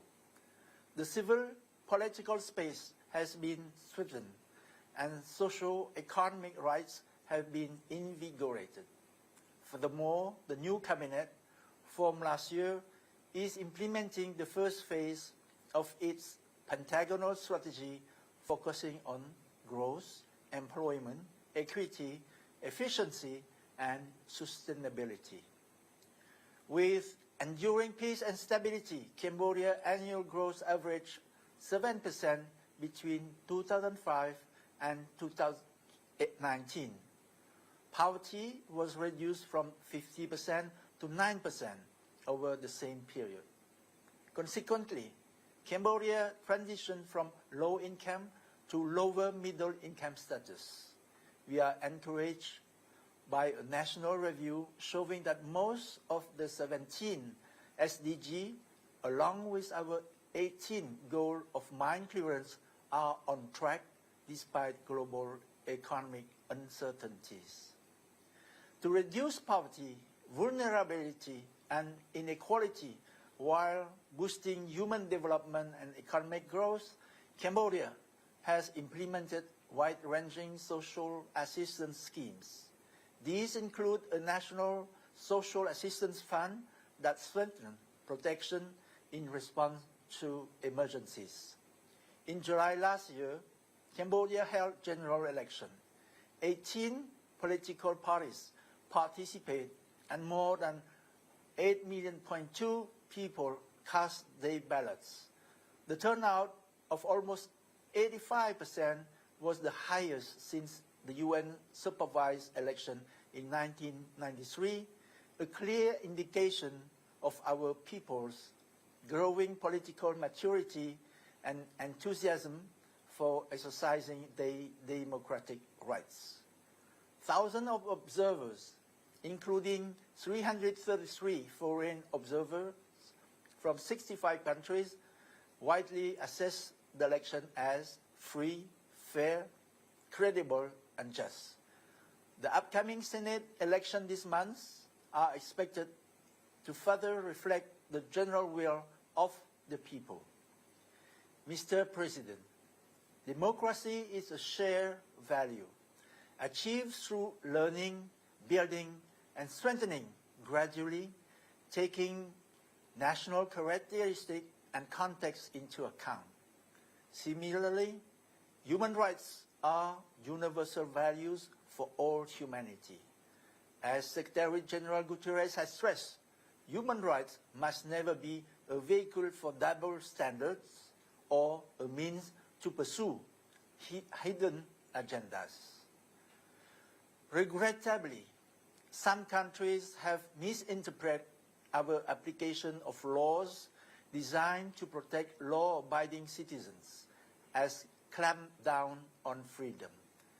Paradoxically, the same measures, when applied in their own countries, are considered necessary and lawful to maintain public order, social stability, and national security. As a party to 8 out of 9 core human rights conventions, Cambodia's close and constructive cooperation with various UN mechanisms is well recognized by the Council. Last year, the royal government extended the mandate of the country's special rapporteur and renewed its MOU with the Office of the High Commissioner for Human Rights representative. The special rapporteur has enjoyed unfettered access to Cambodia, including meetings with several government leaders, including the Prime Minister.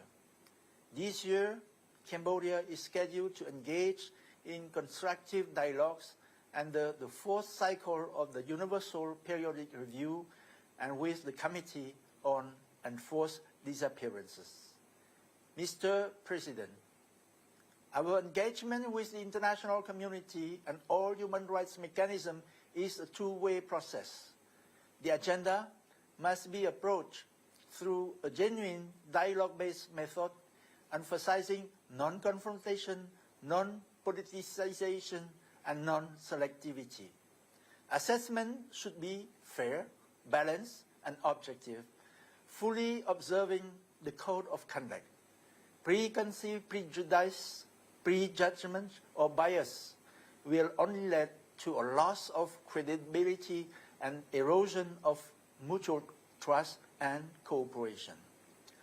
To conclude, Cambodia remains resolute in our firm commitment to cooperate with all stakeholders to further promote and protect human rights within the framework of the rule of law and accountable institutions. We also remain firmly committed to advancing sustainable development and pursuing our irreversible democratic journey with pluralism. I thank you for your attention. I thank Your Excellency. Et maintenant, je donne la parole à son... And I give the floor to His Excellency, Edson Rodrigue Bayala, Minister of Justice and Human Rights of Burkina Faso. That's a video message.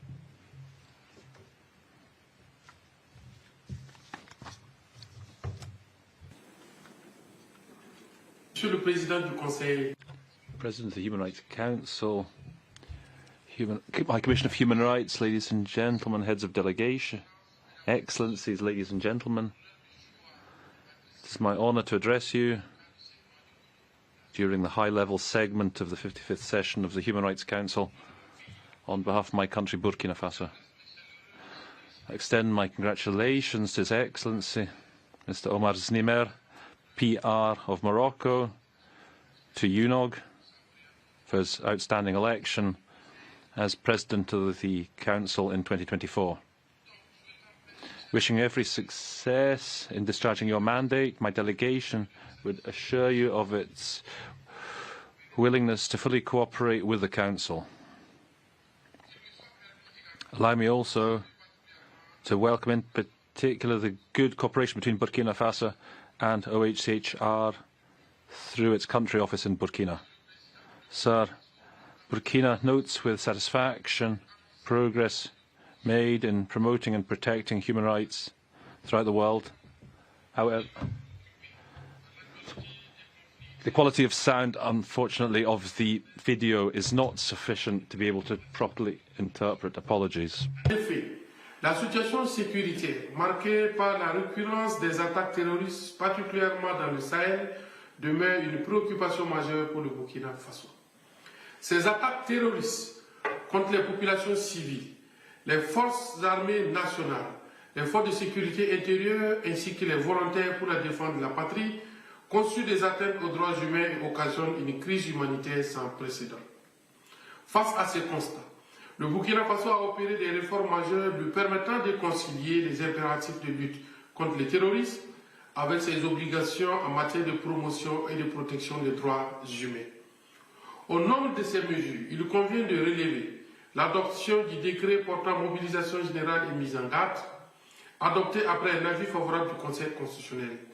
Ce décret autorise le gouvernement sur une période de 12 mois à compter du 19 avril 2023 à requérir les personnes, les biens et les services indispensables dans les dispositifs opérationnels de sécurisation intégrale du territoire. Monsieur le Président, au Burkina Faso, la lutte contre le terrorisme passe également par la poursuite de la lutte contre la pauvreté et la promotion d'un développement partagé. C'est pourquoi, dans le cadre de la mise en œuvre du plan d'action pour la stabilisation et le développement de la transition, des initiatives de développement endogènes, telles que l'Agence pour la promotion de l'entrepreneuriat communautaire, ont été mises en place. Dans la même dynamique, le gouvernement burkinabé veille particulièrement au financement des projets des jeunes, ainsi qu'à l'autosuffisance alimentaire à travers l'initiative présidentielle pour la production agricole 2023-2024, qui mobilise 3 000 militaires et 4 000 personnes déplacées internes. Monsieur le Président, le Burkina Faso tient à rassurer la communauté internationale sur sa ferme volonté de respecter ses engagements internationaux en matière de promotion et de protection des droits humains en dépit des défis liés au terrorisme et à la crise humanitaire qui en découle. Dans cette dynamique, le 6 novembre 2023, le groupe de travail de l'EPU a examiné le 4e rapport du Burkina Faso. Le document final de cet examen contenant la position officielle sur l'ensemble des recommandations sera adopté au cours de la présente session. Le gouvernement burkinabé veillera à la mise en œuvre des recommandations acceptées à l'issue de cette revue en tant que repère de la poursuite de son action en faveur des droits humains. En outre, les 20 et 21 février 2024, le Burkina Faso a présenté au comité des disparitions forcées les renseignements complémentaires en vertu de l'article 29, paragraphe 4 de la Convention contre les disparitions forcées. Monsieur le Président, pour terminer, le Burkina Faso voudrait simplement réaffirmer ici sa foi au multilatéralisme. Il demeure convaincu que le Conseil des droits de l'homme est la tribune appropriée pour discuter de la situation des droits humains dans le monde. Il est temps que l'ensemble de la communauté internationale s'engage en faveur d'une coopération franche et sincère, dynamique et respectueuse de la souveraineté des États.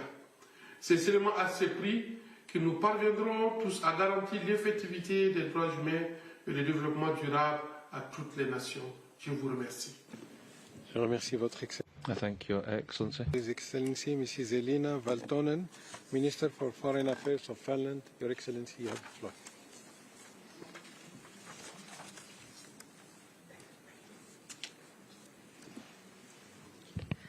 Mr. President, Excellencies, distinguished participants, it is an honor to address the Human Rights Council. As a Council Bureau member, you can count on Finland's commitment to promote the universality of human rights in cooperation with everyone. Mr. President, the wars and conflicts we are witnessing around the world are killing and traumatizing not only adults, but what is worst, also children. Abusive governments curtail individual freedoms. 2024 is a record year for elections, but many of them are anything but free. Rule by law is replacing the rule of law. Yet we must not succumb to despair. Late Nobel laureate Martti Ahtisaari wisely worked on the premise that peace is a question of will. Fulfilling human rights is also a question of will. The UN Charter and the Universal Declaration of Human Rights obligate us. They guide us to the realization of human rights, democracy, rule of law, and gender equality for everyone, everywhere. This Council has a solid record of showing determination. Finland works with all stakeholders to support those who yearn for freedom and dignity, those whose rights are violated, and those who defend the rights of others. Mr. President, Ukrainians heroically defend their freedom in the face of Russia's war of aggression. The Commission of Inquiry on Ukraine has documented evidence that Russian authorities have committed war crimes, including willful killing, torture, rape, and deportation of children to Russia. Russia has shown no willingness to end its aggression or to take responsibility for the crimes committed. Ukraine, by contrast, fully cooperates with the Commission and addresses any wrongdoings by its own ranks. It is vital that the Council renews the mandate of the Commission and holds Russia accountable. Mr. President, there are no safe places in Gaza.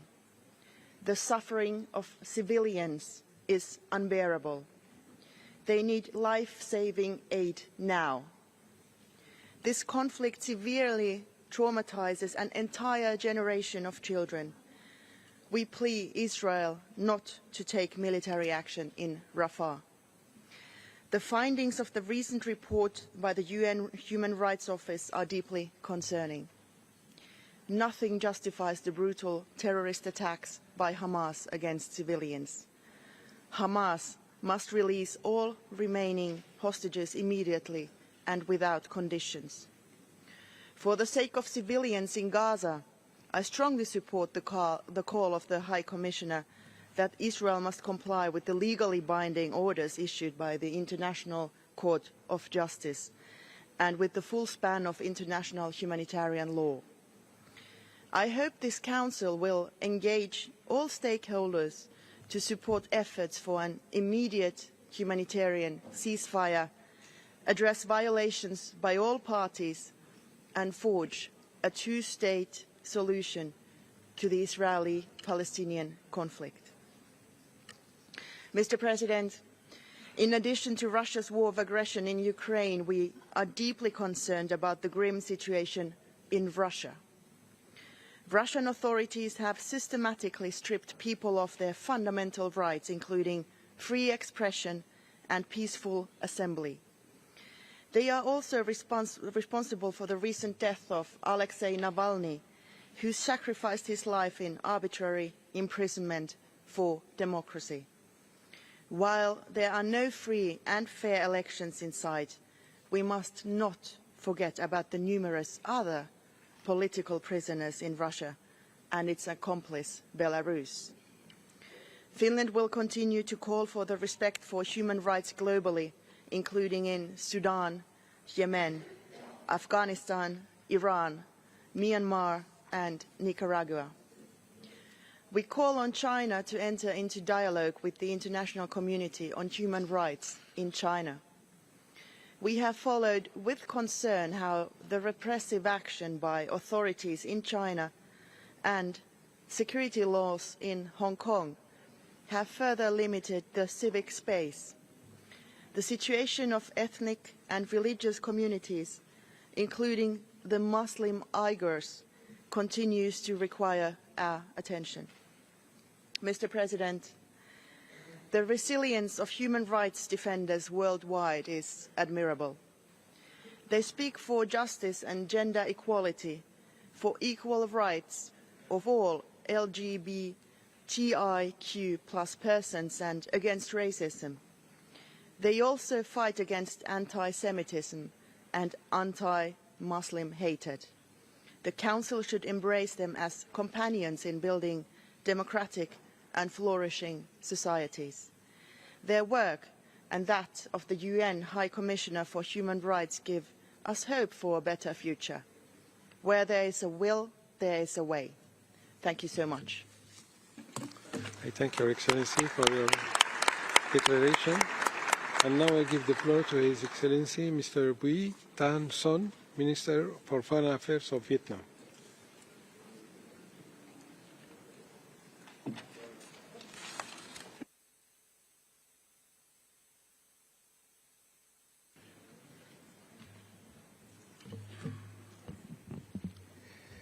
Mr. President, distinguished participants, last year we commemorated the 75th anniversary of the Universal Declaration of Human Rights and the 30th anniversary of the Vienna Declaration and Programme of Action.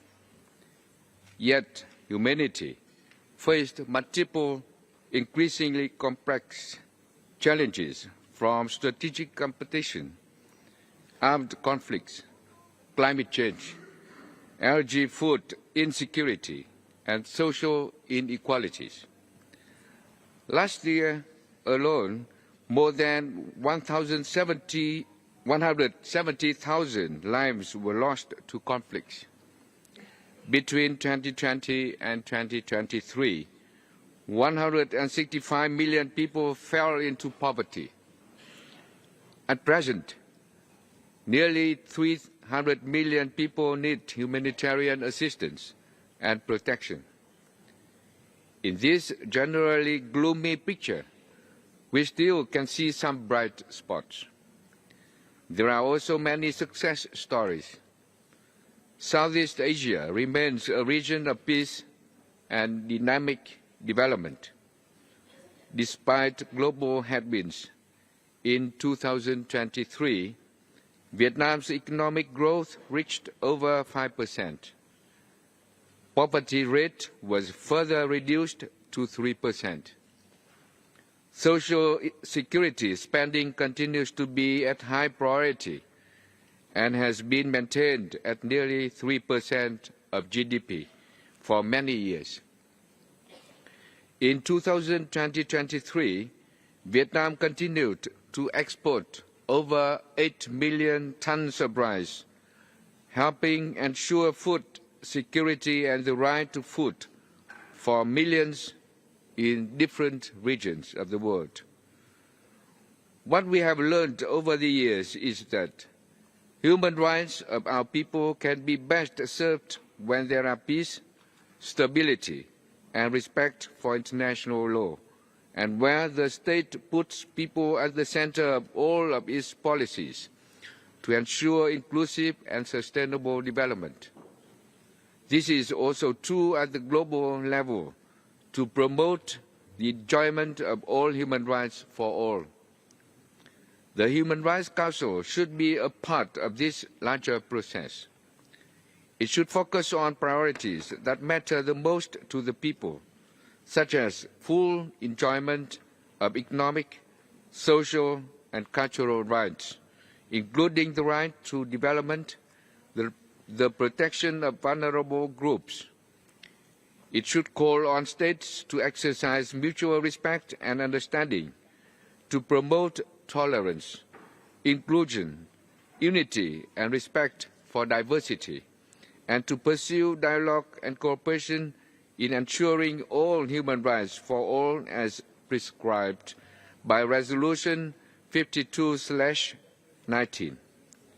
Mr. President, as a member of the Council and main sponsor of the said resolution, Vietnam has and will continue to work with all member states to promote that cause. Vietnam will also continue with the priorities and commitments we have set, in particular, the protection of vulnerable groups, gender equality, human rights, and digital transformation. Later this year, Vietnam, together with Bangladesh and the Philippines, will present a draft annual resolution on the promotion and protection of human rights in the context of climate change to the 56th session. Last but not least, as part of its obligation, Vietnam has submitted its report under the 4th UPR cycle, with nearly 90% of recommendations fully implemented, including a recent visit to Vietnam by the Special Rapporteur on the right to the development.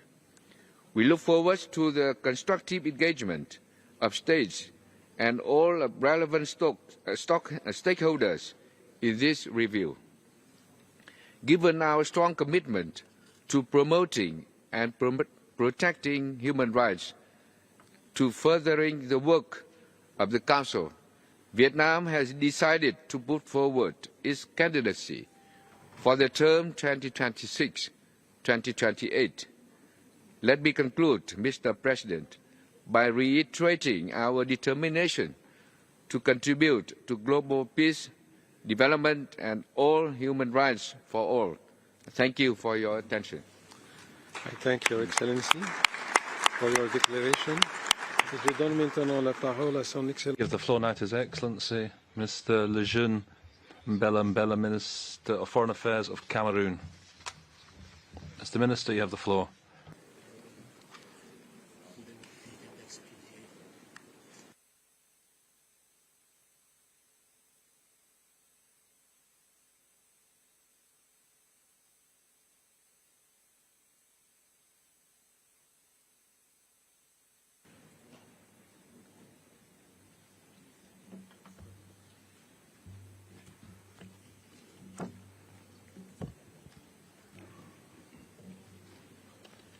Your Excellencies, ladies and gentlemen, first of all, allow me warmly congratulate the new President of the Human Rights Council, His Excellency Omar Niper, on his remarkable election to chair this prestigious and strategic UN body. I would like to assure him of the total support of my delegation. May I also take this opportunity to congratulate His Excellency Volker Turk, High Commissioner for Human Rights, on the outstanding organization of the 75th anniversary of the Universal Declaration of Human Rights. Excellences, Mesdames, Messieurs, les 75 ans de la Déclaration universelle des droits de l'homme marquent certes un jalon significatif. Marks a significant milestone, but it also reminds us of the magnitude of the challenges that persist with respect to the Universal Declaration on Human Rights.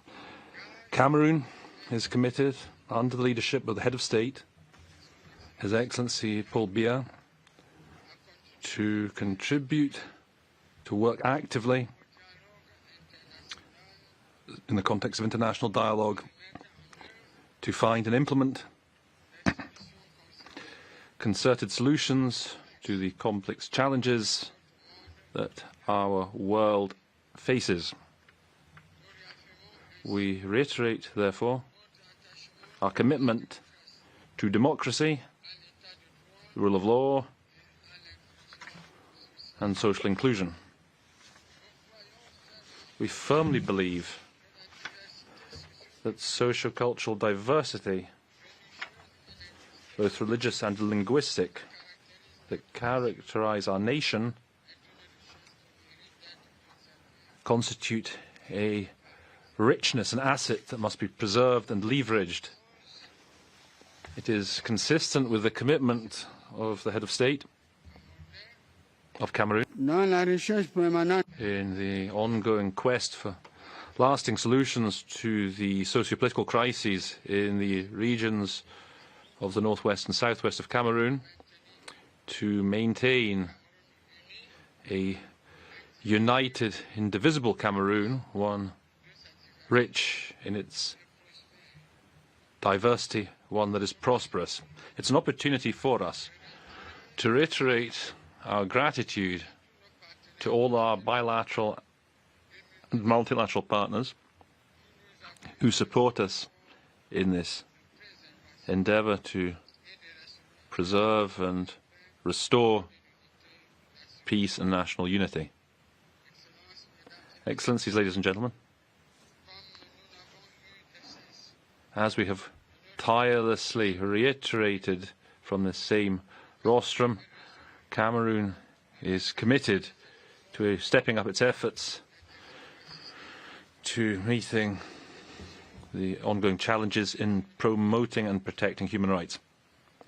We will continue to cooperate with all UN mechanisms dedicated to that end, particularly with the special rapporteurs and the treaty bodies, to enhance and strengthen ever further our governance in the field, inter alia, through the ratification of international instruments and the modernization of our legal and institutional framework. Moreover, the granting by my country of premises free of charge to host the regional office of OHCHR for Central Africa is part of this process. Excellencies, ladies and gentlemen, as you know, my country went through its fourth UPR in November. It was an opportunity for us to take stock together on the progress made by Cameroon in the sphere of protecting and promoting human rights over the previous 4 years. I take this opportunity to thank all countries who were kind enough to make observations and recommendations on Cameroon's report. It reflects unquestionably the interest that you have in my country. I'd also like to thank the High Commissioner for Human Rights for agreeing to support my country in implementing the recommendations stemming from that UPR. Finally, as we are all preparing to take part in the upcoming Summit of the Future, I can assure all friendly countries and all the partners represented here of Cameroon's determination to contribute to building a rejuvenated, reinvigorated multilateral system based on shared values for the greatest possible benefit of our populations. Excellencies, ladies and gentlemen, these are the values that my country intends to promote and champion as when presiding, thanks to your unanimous support of the 79th session of the United Nations General Assembly. All for your kind attention. I thank Your Excellency, Minister Lejeune Belambela from Cameroon, for your declaration. And now I give the floor to His Excellency, Mr. Tobias Billström, Minister of Foreign Affairs of Sweden, by video message. Mr. President, Excellencies, ladies and gentlemen, it is an honor to address you today. The Human Rights Council is meeting at a time when human rights are severely challenged as norms and in practice. The Universal Declaration of Human Rights set out to protect a unifying vision of respect for fundamental rights and freedoms for all. The greatness of the human rights vision and the reason its impact has been so enormous is that it puts the individual human person at the center. But it establishes that the ultimate duty of the state is to respect the rights of the individual without discrimination, to protect these rights against abuse, and to ensure that everyone's basic human needs are fulfilled so that the potential of every individual can be fully realized. The human rights movement is a movement for freedom in the deepest possible sense. Its goal is to ensure that every one of us can flourish fully in all our diversity. But the international human rights system is not just a vision. It's also a blueprint for how that vision can be achieved. It sets up a system with individuals as right holders and states as duty bearers accountable for violations. It has inspired an expanding infrastructure for accountability at the national, regional and international level. Sweden accepts scrutiny of our own record and is always ready to engage in dialogue on our human rights obligations. Later this session, we will hear a report of a Special Rapporteur on freedom of religion and belief, who we welcomed to Sweden last year. Yet even as we celebrated the 75th anniversary of the Universal Declaration of Human Rights a few months ago, we know that this system is being undermined. Russia's ruthless aggression against Ukraine, in blatant violation of international law and the UN Charter, is an obvious and horrific example. We are witnessing efforts to weaken accountability, to dilute and divert the obligations of states. We are seeing an increase in extrajudicial executions, torture, sexual and gender-based violence, efforts to turn back the clock on gender equality, the rights of LGBTQ+ persons and sexual and reproductive rights. Harassment of human rights defenders and NGOs. A few days ago we heard the appalling news of the death of one of the bravest voices of his generation, Alexei Navalny. The Russian authorities are responsible for his death. His work for democracy will carry on. We see the shrinking of civic space, the suppression of independent media and judiciaries. Not long ago, I met with Belarusian civil society activists who spoke to me of their hopes for democracy and human rights. hopes curtailed but shared by human rights defenders in all too many countries in the world. And in too many countries, we witness arbitrary detentions. I am firmly committed to securing the release of Swedish citizens arbitrarily imprisoned for political reasons. Our efforts on that behalf will not stop.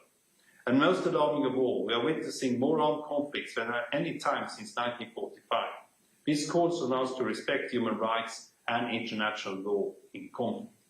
The horrific attacks by Hamas against Israel on the 7th of October caused civilian deaths, appalling sexual crimes, and ongoing violations against the hostages, who must be released without conditions. Together with our partners in the EU, Sweden recognizes Israel's right to defend itself within the scope of international law.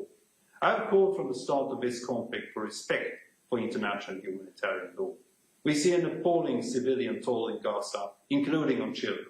The high number of civilian casualties in Gaza raises serious questions about the respect for international humanitarian law. These norms must be respected.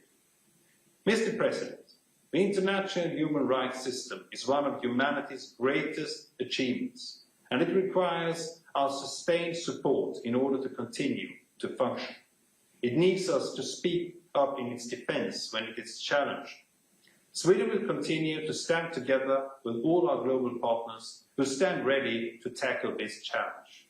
Because we are convinced that only a world that respects human rights can deliver a sustainable and prosperous future. In these times of conflict, polarization and crisis, there is simply no acceptable alternative. Thank you. I thank Your Excellency for your declaration, and now I give the floor to His Excellency Mr. Hussein Amir Abdullahian, Minister for Foreign Affairs of the Islamic Republic of Iran.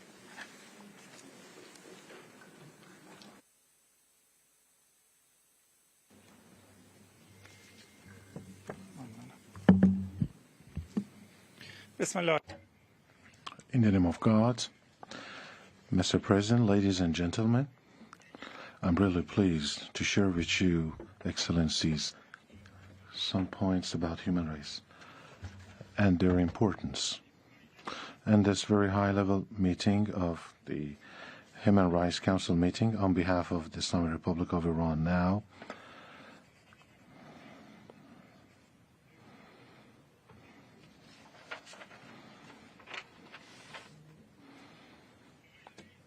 Mr. President, Excellencies, ladies and gentlemen, the Islamic Republic of Iran remains steadfast in adhering to and respecting human rights and dignity based on its national cultural values and the Islamic teaching. Unfortunately, the realization of the lofty goals of human rights is faced with some trying challenges, the most urgent of which is the systematic and widespread human slaughtering by the world's only apartheid regime, that is, the occupying, warmongering regime of Israel. Indeed, one must admit that the world is facing the most reprehensible moral and humanitarian crisis, which is the result of 80 years of unconditional support for and condoning the colonial occupation and the continuous violation of the Palestinian people's right to self-determination. During the past 140 days alone, more than 100,000 human beings have been slaughtered or injured or buried under rubble in Gaza. And those who happen to be alive there are facing an imminent death from starvation and infectious diseases. Dear friends, let's resolve in this important session today to not allow genocide and other atrocities become banal and normalized. I draw your attention to the recent report of the Special Rapporteur on the occupied Palestinian territories, which demonstrates the depth and gravity of the crimes and gross violations of human rights in Gaza and the West Bank. Today, the world is witnessing the maximum support for the Israeli atrocities by the United States of America and Canada and the UK and some of its other allies that make them complicit to the ongoing crime of genocide. The Human Rights Council must hold the Zionist regime and its supporters accountable for the atrocity crimes committed in the occupied Palestine. Mr. President, I must say loud and clear that the human rights record is now stained and even tainted due to the atrocity perpetrated against Palestinian women and girls in Gaza and the West Bank. And this is still going on. If we are to restore the integrity and credibility of human rights mechanisms, we need to end the Palestinian genocide by stopping the occupying regime from further aerial bombardment and ground and sea offensive against Gaza and Rafah, as well as systematic starvation of the Palestinian people. Ladies and gentlemen, we would not forget what cries were raised in this place more than a year ago following the tragic death of a dear Iranian girl that saddened everyone in Iran, and a special so-called fact-finding committee was set up for that purpose. But today, no meaningful action is taken by the UN system in response to the mass killing of thousands of women and girls in Gaza. I should reiterate that imposing such procedures against my country under the pretext of fact-finding, while there are effective national mechanisms in place, is void of any logical, legal, or legitimate basis. It is only another instance of instrumentalization of human rights mechanisms for political purposes. Mr. President, the sinister and dangerous phenomenon of terrorism and extremism continues to claim innocent victims. The Islamic Republic of Iran, as a country that has been at the forefront of the fight against terrorist groups and sacrificed many lives for that cause, has always stressed the need for effective international cooperation against terrorism as a global threat in an effective way as a prevalent international threat. Ladies and gentlemen, unilateral coercive measures continue to systematically violate fundamental human rights in the targeted countries and render serious harm to people. Imposing unilateral sanctions against nations is an unlawful and internationally wrongful act that amount to a crime against humanity. Mr. President, ladies and gentlemen, in conclusion, I would like to stress that the Islamic Republic of Iran's policy of interaction and dialogue, including in the field of human rights, is unwavering. We would utilize all our national capacities to protect and promote human rights based on our Constitution, especially in the field of human rights.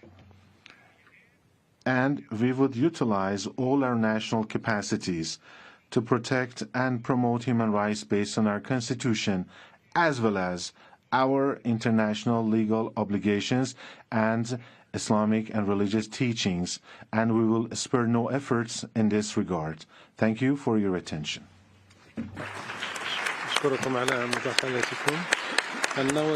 Thank you. Excellency Mrs. Retno Lestari Priyansari Marzuti, Minister for Foreign Affairs of Indonesia.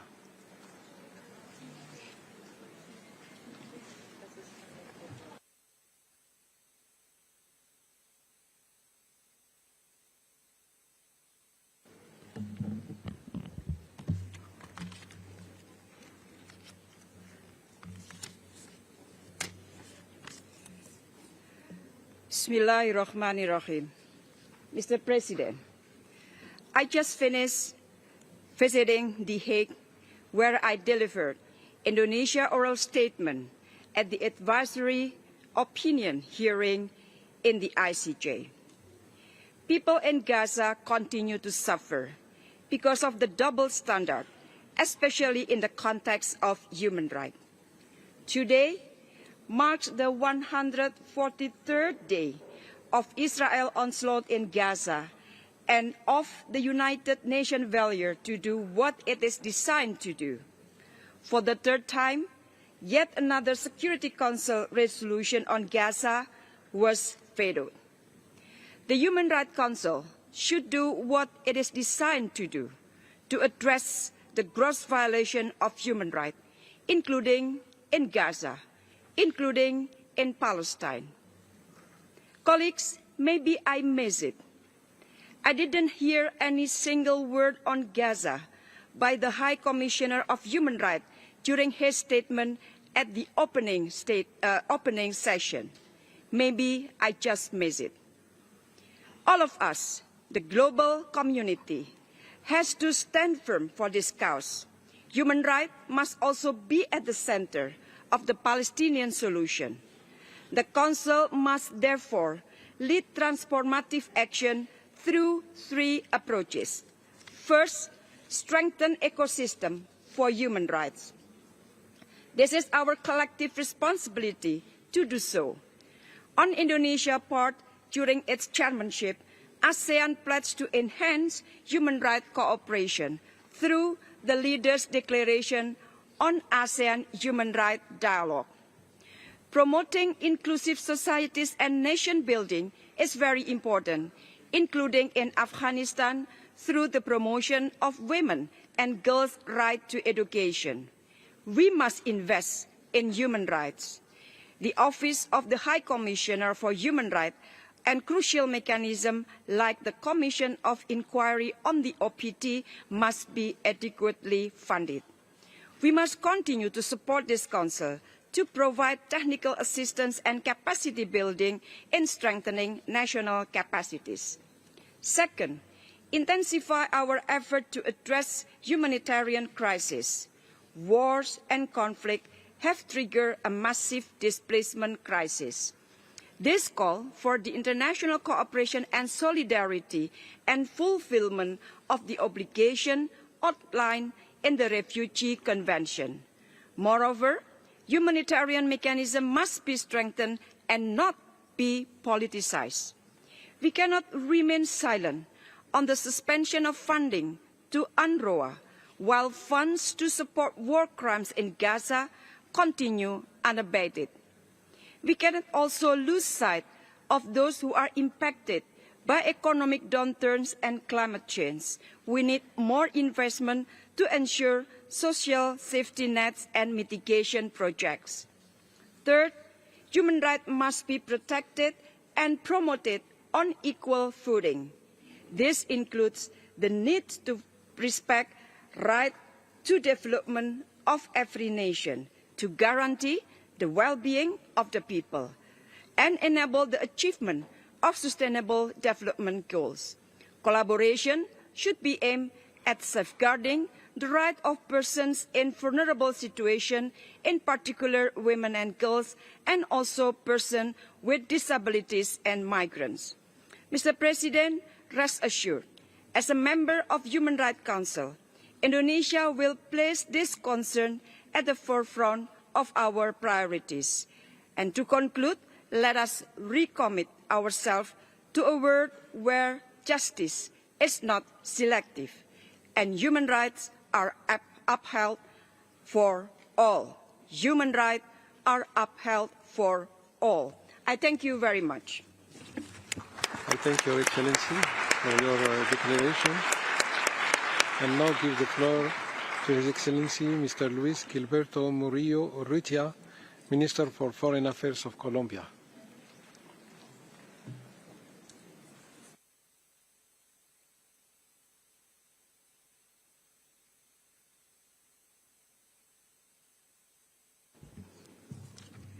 Su Excelencia, Your Excellency, Ambassador Omar Schneebert, President of the Human Rights Council,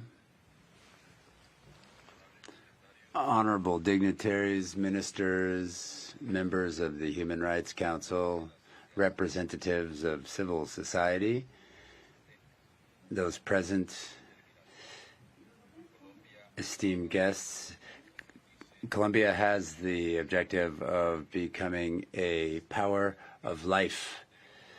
Our progressive foreign policy of the government of President Gustavo Petro is focused on three pillars: diplomacy for life, life diplomacy, diplomacy for life, nature, and a response to climate change, and also the promotion and strengthening and deepening of democracy in a turbulent world beset by numerous conflicts that disproportionately affect the lives of millions of people. We have sought to build peace beyond our borders. And this, obviously, in a framework of inclusion and social justice. We know that dialogue, social justice, and a respect for human rights are essential when it comes to life with dignity. An important role is played by the Office of Human Rights of the United Nations, and likewise the Human Rights Council. We see this in the progress Colombia has made. I would like to underscore, first, the visit to Colombia of at least 5 special procedures in the course of 2024. This is unprecedented over the last decade. Secondly, a resolution was adopted in 2023 in this Council.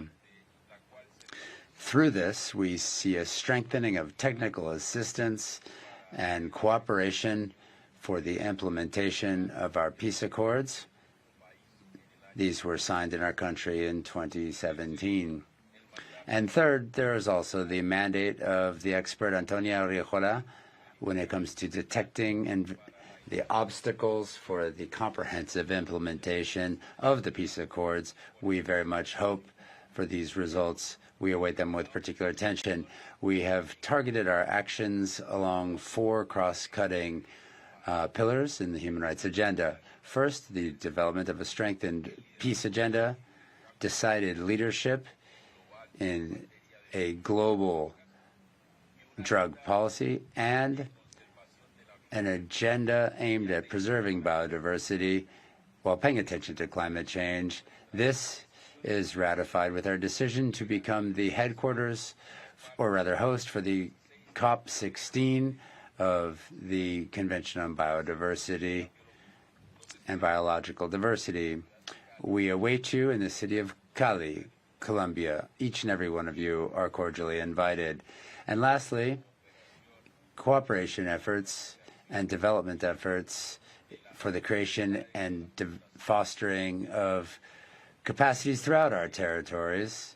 This capacity building involves a territorial transformation, ensuring the rights of the victims of the conflict, as well as working hand in hand with the guarantees of non-repetition. The youth is playing a crucial role in our new policy decisions. It is thus that, for the first time, we are putting together a plan for youth peace and security. We are doing so with the support of the United Nations. This will allow us to strengthen the role of society in the building of a better world. Today, we are aware that complying with the international commitments in the area of human rights includes a full guarantees for the rights of population groups that have been historically or socially unfavored. We call for a prioritizing and guaranteeing of the rights of children, boys and girls, adolescents, and youth on the whole. It is for this reason that we call for a fight to eliminate all forms of violence against children. I would like to invite you to the first ministerial conference aimed at putting an end to violence against children. This will be held in Colombia in November of this year. Likewise, we invite countries to promote a feminist foreign policy in bilateral scenarios and in multilateral scenarios. This would put a gender-based focus on the work promoting the participation of women of all stripes in these scenarios. As a pluri-ethnic and multicultural society, we have renewed discussions for the elimination of all forms of discrimination affecting Afro-descendant peoples, indigenous peoples, and campesino populations throughout our country. We consider it essential that we see an initiative in the United Nations on the promotion and full respect for the rights of Afro-descendant peoples. With the pressing need to bolster the human rights protection system, we propose the convening of a third global conference to give ongoing effort in the area of human rights, to continue with that done in 1968 and in Vienna in 1993. Along these lines, we invite you as well to support Colombia in its goal to join the Human Rights Council. We are promoting our candidacy, and we invite countries to support our candidacy. Colombia has a great deal to contribute in peace building. We are an example of this, a paradigm. We invite the entirety of the international community to strengthen and modernize the United Nations system. We should do so based on a sincere and democratic dialogue between the South, the global South, and the North. This in step with the principles of the United Nations Charter and the Universal Declaration of Human Rights. I thank you kindly. I thank Your Excellency for your declaration. Excellencies, dear participants, distinguished delegates, this was the last speaker on the list for this meeting. We will now take a short technical break of 2 or 3 minutes before reconvening to continue with the high-level segment. Thus, I hereby close this first meeting of the 55th session of the Human Rights Council.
Excelencias. You have the gavel.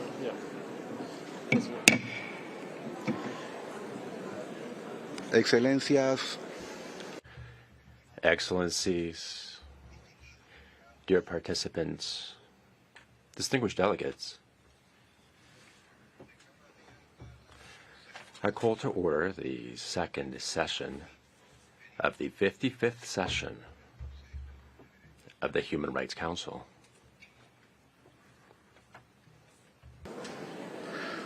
Solicito a la sala prestar la debida atención. May I call on the room to settle down before we begin this 55th session in its second part.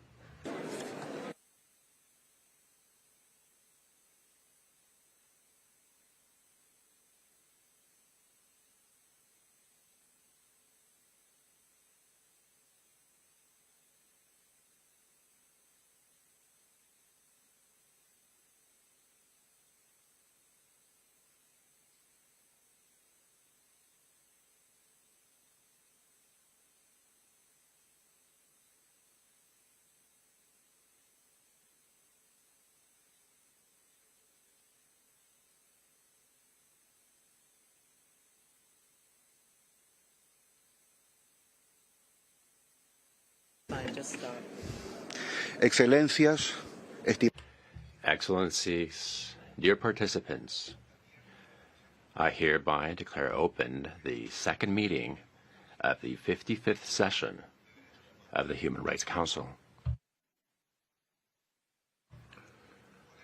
We will now continue with the high-level segments. I have the honor to give the floor to the Minister of Foreign Affairs and International Cooperation of Libya, who will be addressing us via a video message. You have the floor. بسم الله الرحمن الرحيم. السيد الرئيس، في البداية يطيب لي شقيقة Mr. President,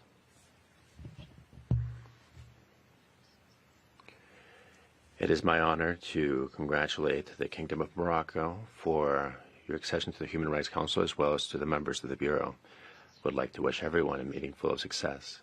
This session is taking place at a time where the suffering of our brothers and sisters in Palestine, and namely in Gaza, goes from bad to worse, and Israeli aggression is entering its 6th month, whereas the occupying powers continue to perpetrate the most heinous crimes against civilians.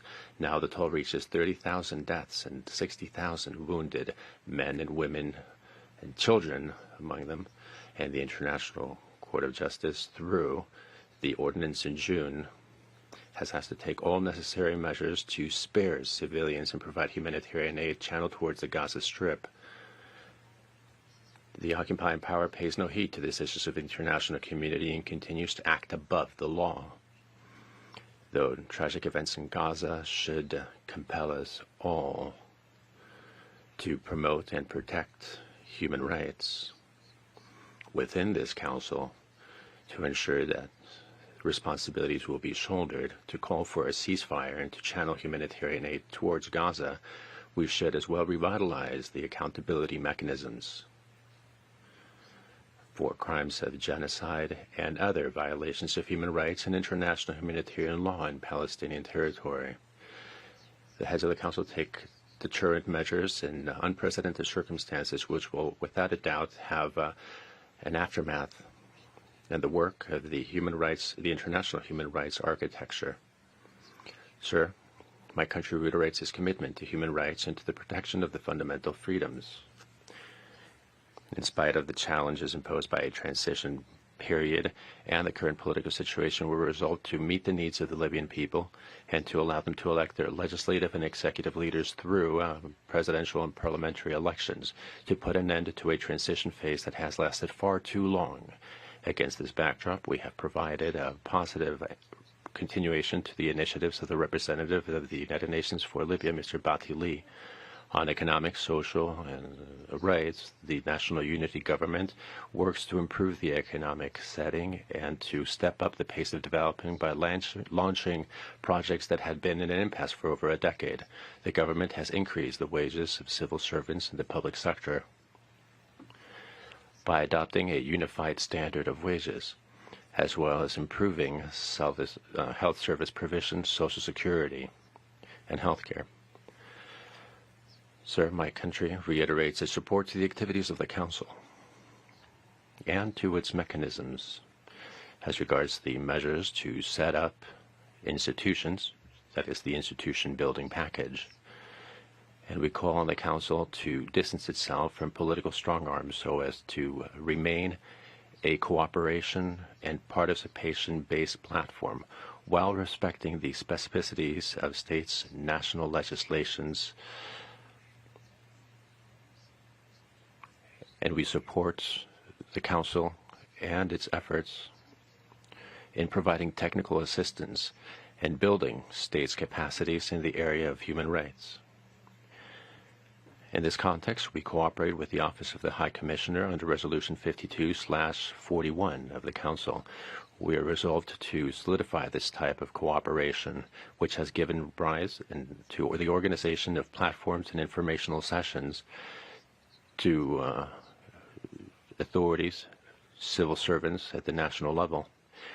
We are going to set up a national integrated human rights plan at the national level. And we're making efforts to build on the skills of those entrusted with enforcing the law so as to bring an end to human rights violations and to combat impunity. Sir, Libya supports the work of the Council to address the aftermath of conflicts, of climate change and pandemics and its effect on human rights. This is a moral and legal responsibility on all of us. Thank you. Muchas gracias. Tiene ahora la palabra Su Excelencia. Thank you. His Excellency Eduardo Enrique Reynés, Minister of Foreign Affairs and International Cooperation of Honduras, has the floor through a video message. You have the floor. Mr. President, High Commissioner for Human Rights, heads of state and government, representatives, dear delegates, on behalf of the President, Xiomara Castro, I welcome this intergovernmental forum with high expectations for development of the 55th session of the Human Rights Council.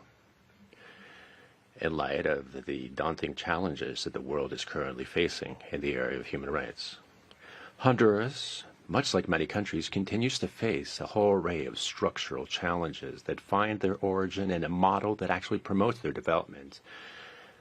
On the other hand, the effort of our government lies in placing the individual and their human rights at the very core of our National Refoundation project. Corruption and impunity, which have prevailed for 12 years of narco-dictatorship in Honduras, have created citizen mistrust in institutions and has had a deep negative effect in the development of the country, which has seen an economic lag and significant social issues. From the government of President Xiomara Castro, we continue to reiterate loudly through specific actions and showing our commitment to human rights as a universal and fundamental principle of a state with the rule of law. In 2023, during the first year of the administration, Honduras promoted and accepted the visit of the Special Rapporteur on extrajudicial execution, arbitrary or summary executions, the Special Rapporteurship on freedom of opinion and expression, the Working Group on Enforced Involuntary Disappearances, and the Rapporteurship on Climate Change and Human Rights.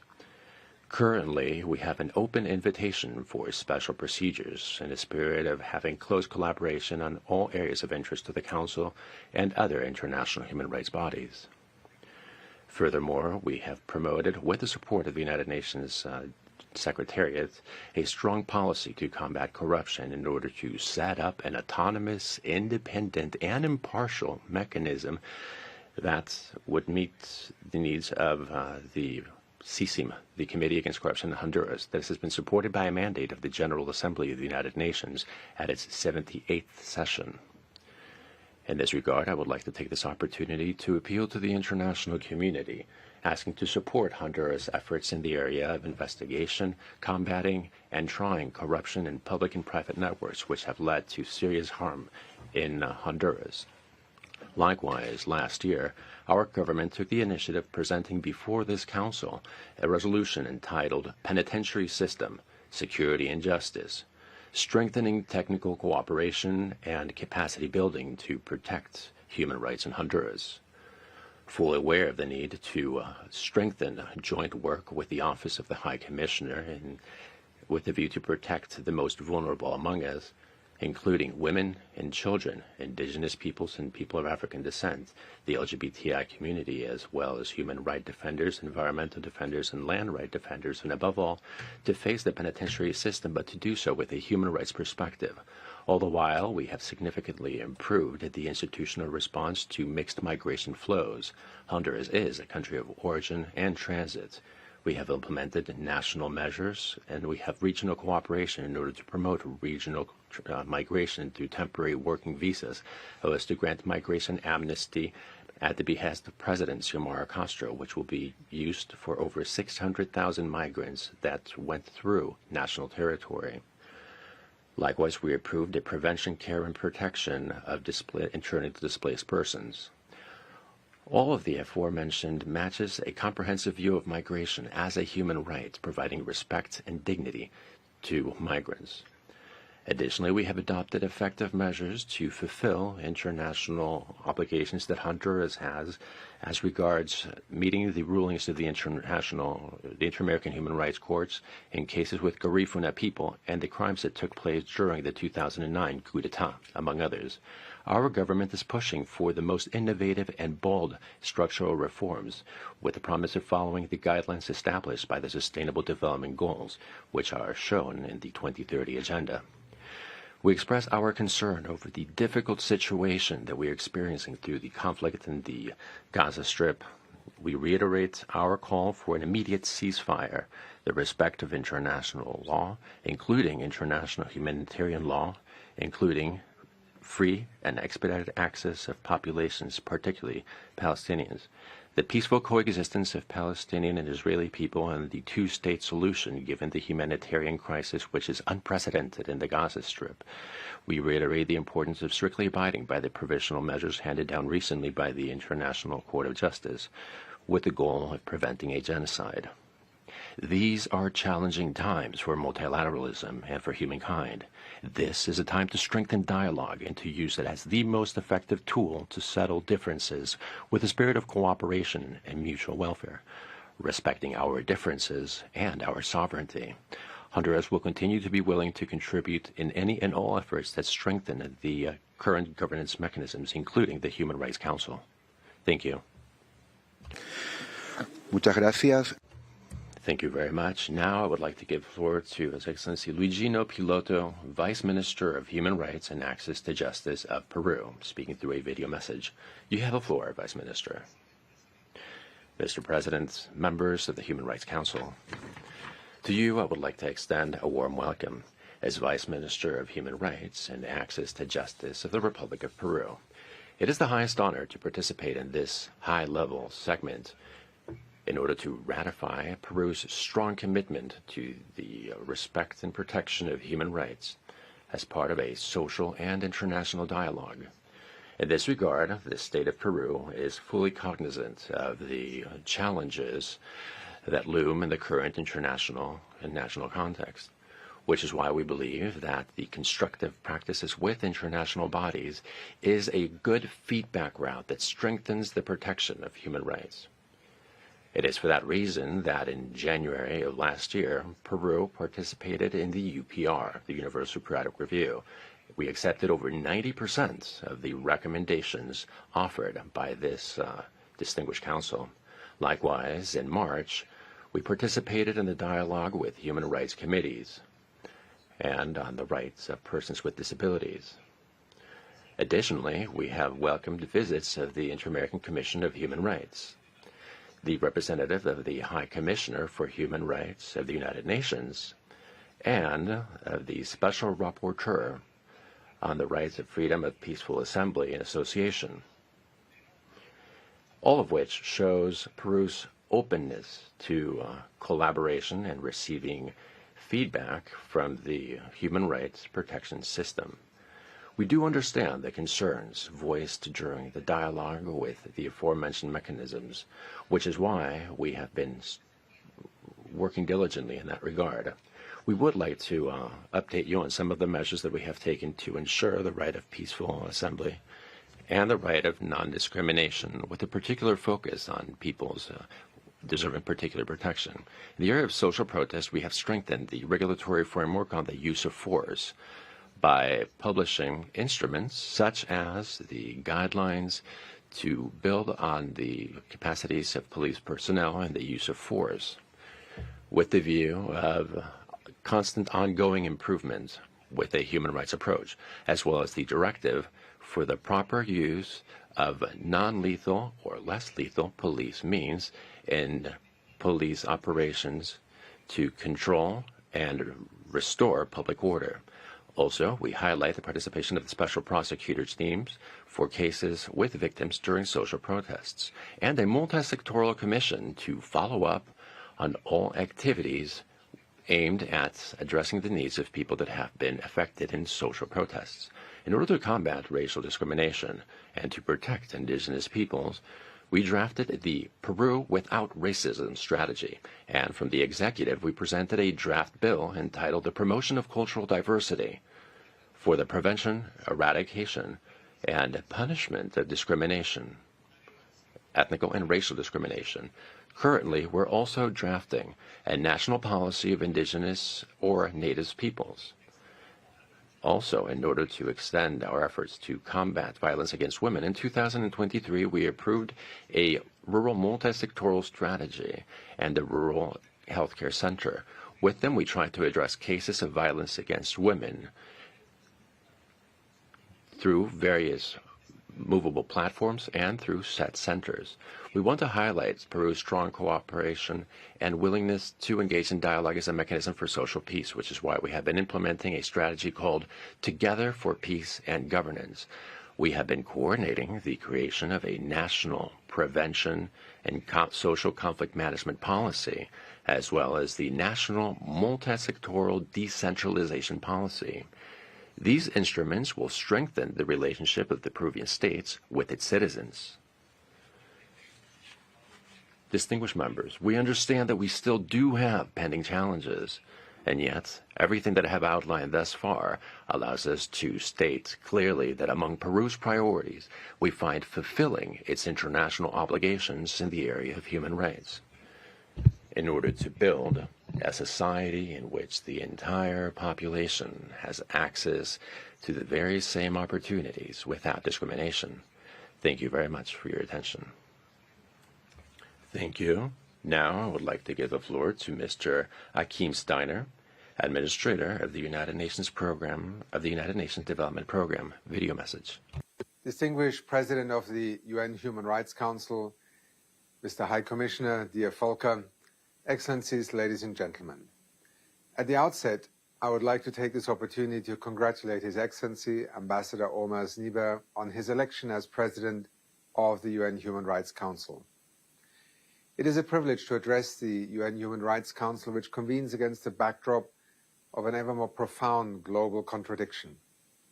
Many parts of the world have made major strides forward in human development in recent decades, including hundreds of millions of people escaping poverty. Even as humanity has achieved so much, human rights have been very frequently backsliding globally, and our world faces its highest levels of violent conflicts in nearly 80 years. Indeed, many of those conflicts and crises are the product of a deficit in human rights and a chronic underinvestment in development. The evidence demonstrates that rights and development are interdependent and reinforcing. We cannot really make progress on the Sustainable Development Goals without respect for and investment in human rights, and vice versa. In this regard, I would like to outline 3 vectors of change. First, we must strengthen the link between human rights policy and implementation on the ground. At UNDP, we work alongside governments to translate human rights recommendations provided through the Universal Periodic Review and treaty body mechanisms into concrete strategies and policies. For example, consider Uruguay, which UNDP supported to advance UPR recommendations on developing alternative measurements to imprisonment while fostering South-South cooperation to improve conditions in prisons.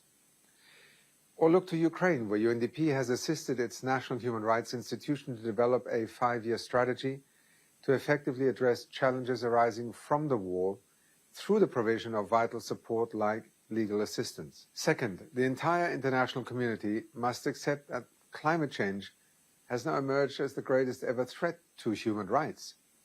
That involves embracing the concept of foresight and taking decisive early action if we are to secure the rights of future generations. This is reflected in UNDP's new Human Rights Pledge. It encompasses efforts to support 100 countries to put the newly recognized right to a clean, healthy and sustainable environment into practice across the globe by 2030.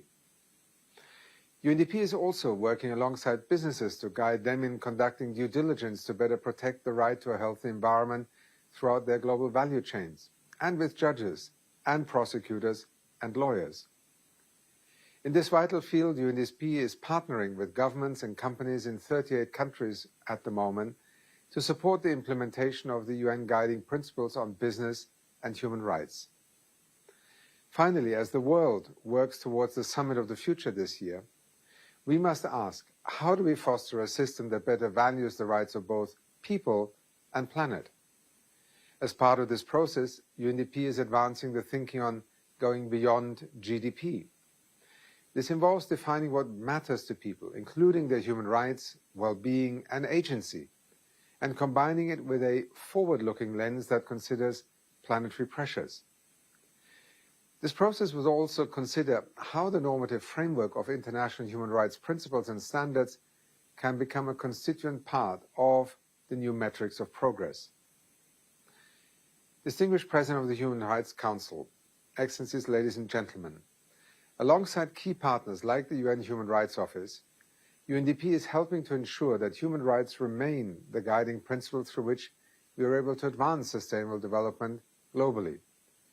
This is inextricably linked with upholding the rule of law. Together, this is the critical foundation for more political stability and, yes, democratic governance. A breakdown of these principles puts people and planet in jeopardy. Indeed, development powered by human rights remains perhaps the most compelling exit strategy from conflict, crisis, and uncertainty across the world. Thank you for this opportunity to address you today. Muchas gracias. Thank you very much. I now give the floor to Mr. Wang Yi, member of the Political Bureau of the CPC Central Committee, Director of the Office of the Central Commission for Foreign Affairs and Minister for Foreign Affairs of China, by video. Mr. President, dear colleagues, protecting and promoting human rights is a common cause for all humanity. At the moment, the world is becoming more turbulent. Crises and conflicts keep flaring up, and deficit in global human rights governance is widening. The ongoing Palestinian-Israeli conflict has cost the lives of nearly 30,000 civilians. Protecting and promoting human rights is a common cause for all humanity. At the moment, the world is becoming more turbulent. Crises and conflicts keep flaring up, and deficit in global human rights governance is widening. The ongoing Palestinian-Israeli conflict has cost the lives of nearly 30,000 civilians and left close to 2 million people displaced. The situation is indeed saddening. It falls upon the entire international community to protect the human rights of all ethnic groups and all people in a fair, equal, and effective way. We must put people first. Safeguarding people's interests must be the basis and goal of the human rights cause. People's rights to survival and development should be protected as a priority and pursued with a greater sense of urgency. We must uphold fairness and justice, stand against the attempts to use human rights as a pretext to interfere with other countries' internal affairs or to curb others' development. We should oppose acts of hegemonism and power politics and reject the practice of double standards. We must stay open and inclusive, respect the diversity of the world's civilizations, and respect all countries' right to independently choose their path to human rights development. Countries should not impose their own values or development models on others, still less creating small blocs and aligning against those with different views. We must pursue cooperation that benefits all. Consensus must be built through dialogue and mutual learning, enhanced through exchanges. Human rights must be protected and promoted by ensuring security, advancing development, and enhancing cooperation. Emerging issues such as the relationship between artificial intelligence and human rights must be properly handled. I'd like to stress here that human rights bodies in the United Nations should carry out their work in a fair and objective manner, follow a non-selective and non-politicized approach, and place equal emphasis on all types of human rights, including economic, social, and cultural rights, and civil and political rights. Multilateral human rights bodies should serve as platforms for constructive engagement and cooperation for all sides, rather than a battleground for group politics or bloc confrontation. Mr. President, the Communist Party of China and the Chinese government have all along endeavored to deliver a better life for the Chinese people and advance the rejuvenation of the Chinese nation. We have made substantive progress in advancing China's human rights cause and have found a path to human rights development that is in line with the trend of the times and consistent with our national conditions. We have eradicated absolute poverty once and for all, bringing moderate prosperity in all respects to the 1.4 billion plus Chinese people. We have made sustained efforts to advance help process people's democracy, providing more robust guarantee for ensuring our people's right to run the country. We have put in place the world's largest education, social security, and healthcare systems, giving our people a greater sense of accomplishment, happiness, and security. China is a home to 56 ethnic groups. People of different ethnicities and communities are equal in enjoying human rights. With a strong sense of community for the Chinese nation, the 56 ethnic groups are sticking together like the seeds of a pomegranate. As a responsible country, China plays an active part in global human rights governance. We have contributed efforts to the conclusion of a series of important international conventions and declarations on human rights. The vision of building a community with a shared future for mankind represents a shared aspiration of people of all countries. It also injects strong impetus into human rights protection worldwide. Mr. President, human rights protection is an ongoing process. There is always room for improvement. China is now working to deliver the fruits of modernization to its population in a more substantive and equitable way and raising the level of human rights protection. As our future is closely tied to that of the world, people of the world, we will actively champion the common values of humanity and work with all sides to build a community with a shared future for mankind and make new contributions to the healthy development of the global human rights cause. I thank you. Muchas gracias. Thank you very much. And now I would like to give the floor to His Excellency Mr. Gerardo Peñavier Portal, First Deputy Minister for Foreign Affairs of Cuba.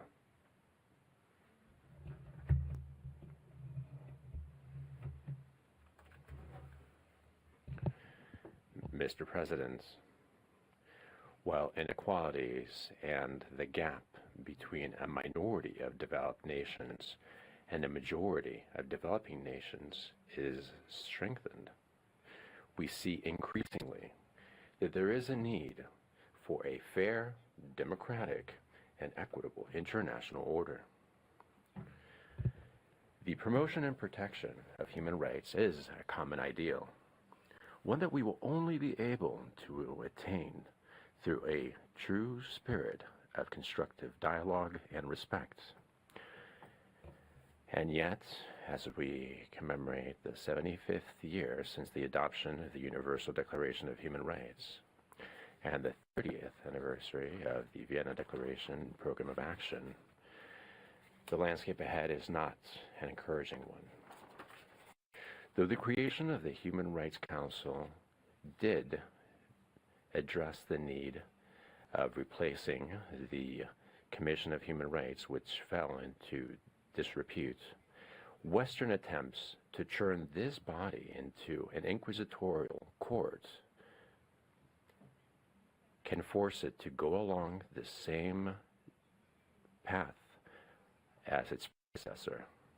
Preventing this should be a priority for the member states of this council and those with aspiration to join it. No country is exempt from human rights challenges. No country has the authority to proclaim themselves the standard bearers of these rights or to single out other models, cultures, or socioeconomic systems. Mr. President, as we begin a new session of the Human Rights Council, we would like to reiterate our message of strong support and solidarity to the people of Palestine, our brethren that are today suffering serious violations of human rights and of international humanitarian law in their illegally occupied territory. The Israeli genocide, crimes of war and crimes against humanity against Palestine must come to an immediate end. Mr. President, Cuba defends respectful and constructive dialogue, as well as cooperation, as effective means to promote and protect human rights without politicization, without double standards, without conditions, and the exertion of pressures.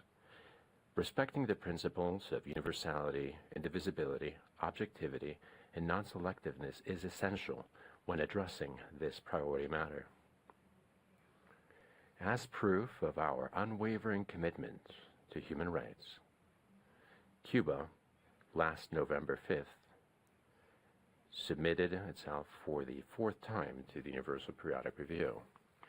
In this session of the Council, which is just beginning today, we will be outlining our position on the recommendations that we received. I can tell you as of now, though, that we will be accepting a significantly larger number this time than during previous sessions. The 4th UPR cycle will be, for us, a starting point for a new stage of work, one during the course of which we will continue to improve our legal and institutional framework for the protection of human rights. We will continue to promote dialogue and cooperation with human rights mechanisms. We will do so with these mechanisms that are universal, working for non-discrimination. We will continue to develop various actions of technical exchanges with the Office of the High Commissioner as a follow-up of the very productive high-level meetings that have been held between the two parties over the course of the last year. Mr. President, for over 60 years, Cuba is the victim of an economic, trade, and financial embargo contrived in order to stifle the country, to overturn its domestic order, to create a situation that is impossible to govern, and to shatter the constitutional system of our country.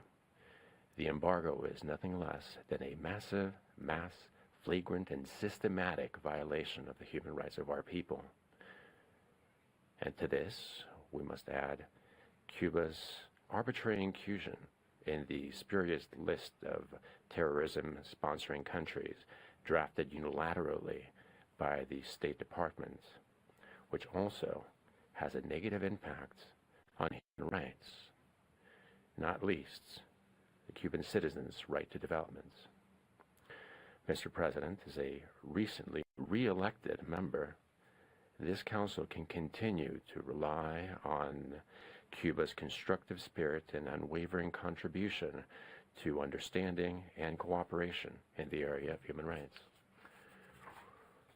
We will continue to reject head-on the politicized and meddling initiatives that some attempt to impose as a practice in this body, which are completely foreign to the spirit of dialogue and consensus that is so sorely needed in these defining moments for humankind.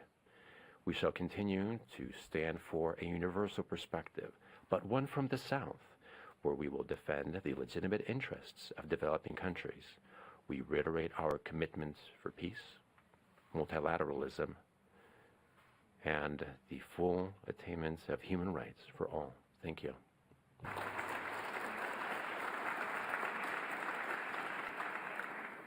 Muchas gracias. Thank you. And now I would like to give the floor to His Excellency Silvio Luis de Almeida, Minister of Human Rights and Citizenship of Brazil.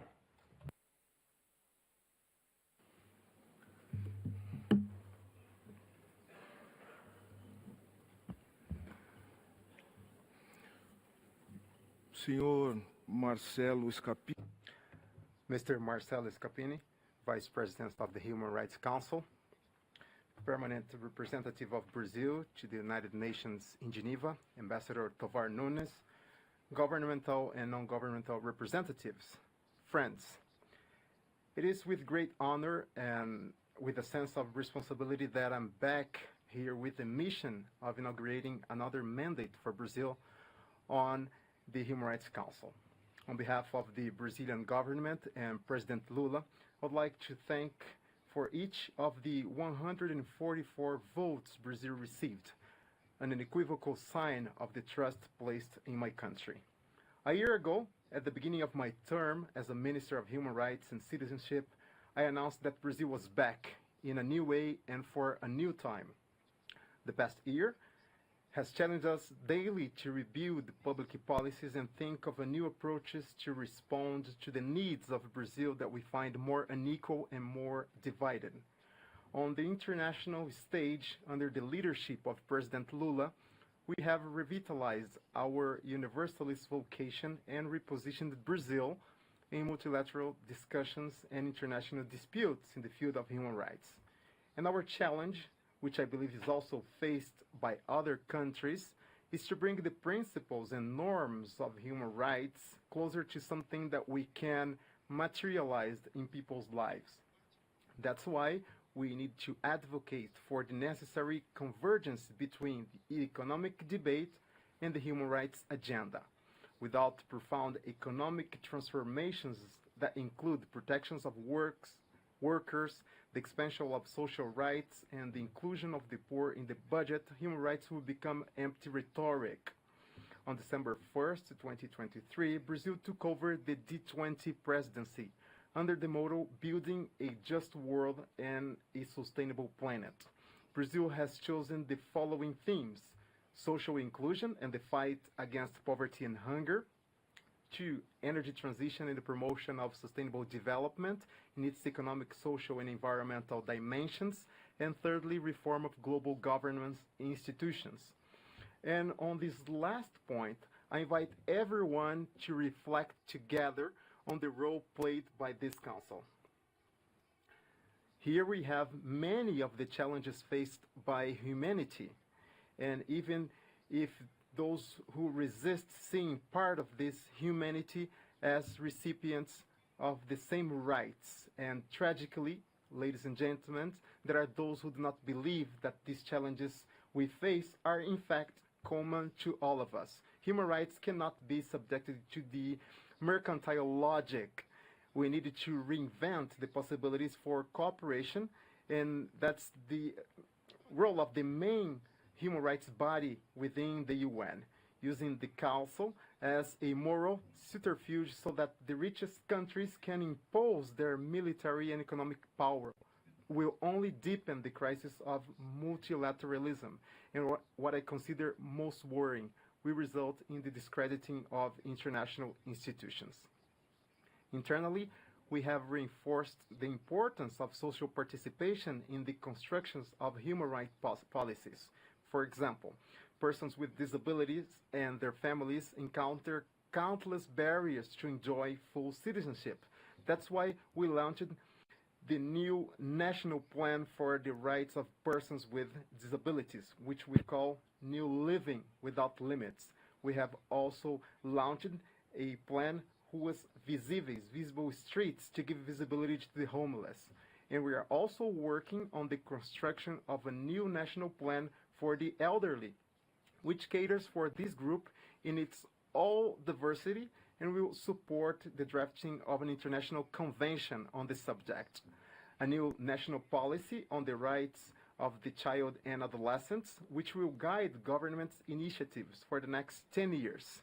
And in April, we will hold the 12th National Conference on the Rights of the Child and Adolescents. At the end of last year, we delivered to the Brazilian society the national strategy to fight violence against LGBTQI+ people, which is a package of actions aimed at preventing violence and protecting this population. Also, we joined the Equal Rights Coalition, which reinforces our commitment to building a world free of violence and discrimination based on sexual orientation and gender identity. We are also committed to improving our protection policies for human rights defenders, communicators, and environmentalists, which is the subject of the recently established technical working group with a broad participation from the civil society. We also received the visit from the Special Rapporteur on the situation of human rights defender, and we have been working towards the ratification of the Escazú Agreement, which will strengthen the protection regime for environmentalists. I reiterate Brazil's commitment to the issue of the environment and climate change, as well as its relationship with the human rights agenda. As host of the 30th Conference of the Parties on the UNCCC in 2025, we will have the opportunity to underline the interrelationship between the promotion of sustainable development and the realization of human rights present in the 2030 Agenda, and to recall the obligation of developed countries to cooperate with the Global South for the implementation of sustainable policies as provided for in the SDGs 17 and other instruments. The discussion on the right to a clean and healthy environment is also related to the issue of businesses and human rights. Brazil supports the discussions of legally binding instruments which guarantees respect for human rights throughout the global chain of productions of goods and services. For this reason, we have applied to host the next regional forum on human rights and businesses, bringing together countries from Latin America and the Caribbean. Domestically, we are also drafting a national policy on the human rights and businesses, aligned with the Sustainable Development Goals. In the field of memory, truth, and justice, 2024 will mark the 60th anniversary of the military coup that inaugurated 21 years of a repressive and violent dictatorial regime in Brazil. Various events promoted by governments and non-governmental entities will seek to emphasize the importance of the defense of democracy.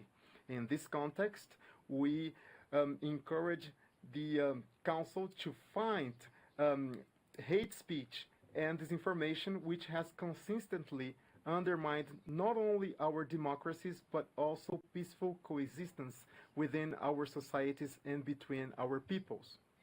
For this reason, Brazil believes it's its duty, but also that of this Council, to firmly oppose any form of racism, sexism, anti-Semitism, or Islamophobia.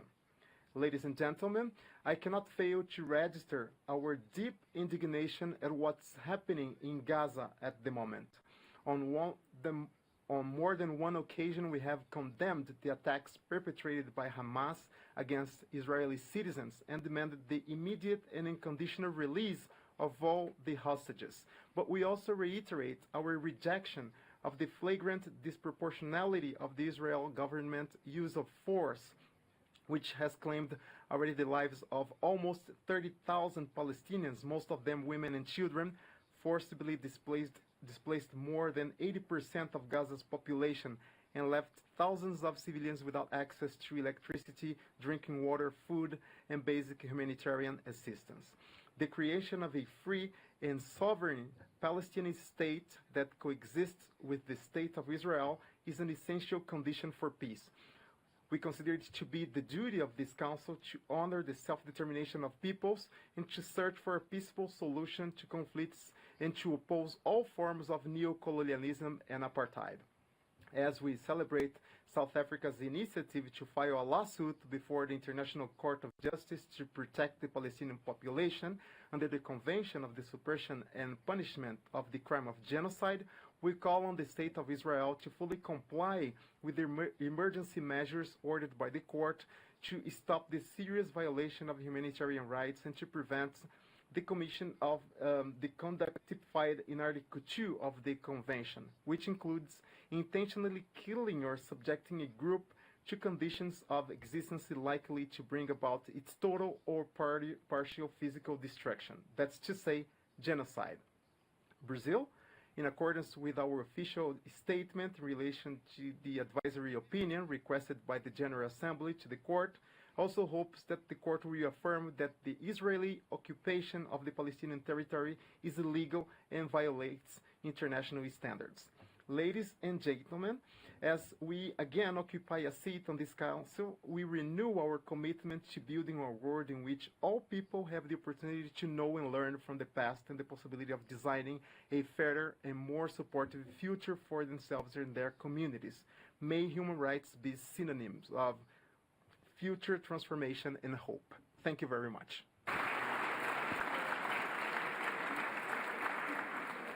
Muchas gracias.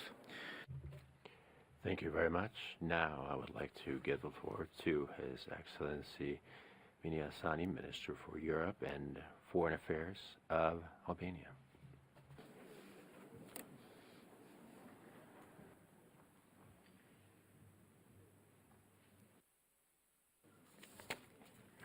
Mr. Chair, Excellencies, dear colleagues, 75 years after the Universal Declaration of Human Rights was adopted, human rights and the rules-based order are under immense pressure. Conflict, inequality, climate change, the pandemic, they have all played their part in exerting growing pressure on human rights and the rules-based order. But the greatest challenge has been by design, through a concerted, well-orchestrated effort to undermine human rights and the rules-based order for geopolitical gain. Just a couple of days ago, the world marked the somber anniversary of the initiation of such an attack. On February 24, 2022, Russia launched its unprovoked, unjustified, and illegal war of aggression against Ukraine. Over the past 2 years, Russian troops have engaged in a horrendous panoply of war crimes and crimes against humanity: torture, deportation of children, conflict-related sexual violence, scorched earth attacks on civilians, forced movements or relocations of them, mistreatment and executions of prisoners of war, arbitrary detention and killings are very few of what is happening. We should add to these crimes the recent death of the opposition leader Alexei Navalny, the latest episode in a string of gruesome treatment of opponents by the Russian regime. What has been truly shocking, even more so than the crimes themselves perhaps, is the arrogance of the perpetrators who have flaunted their crimes for the whole world to see. And they must be held accountable.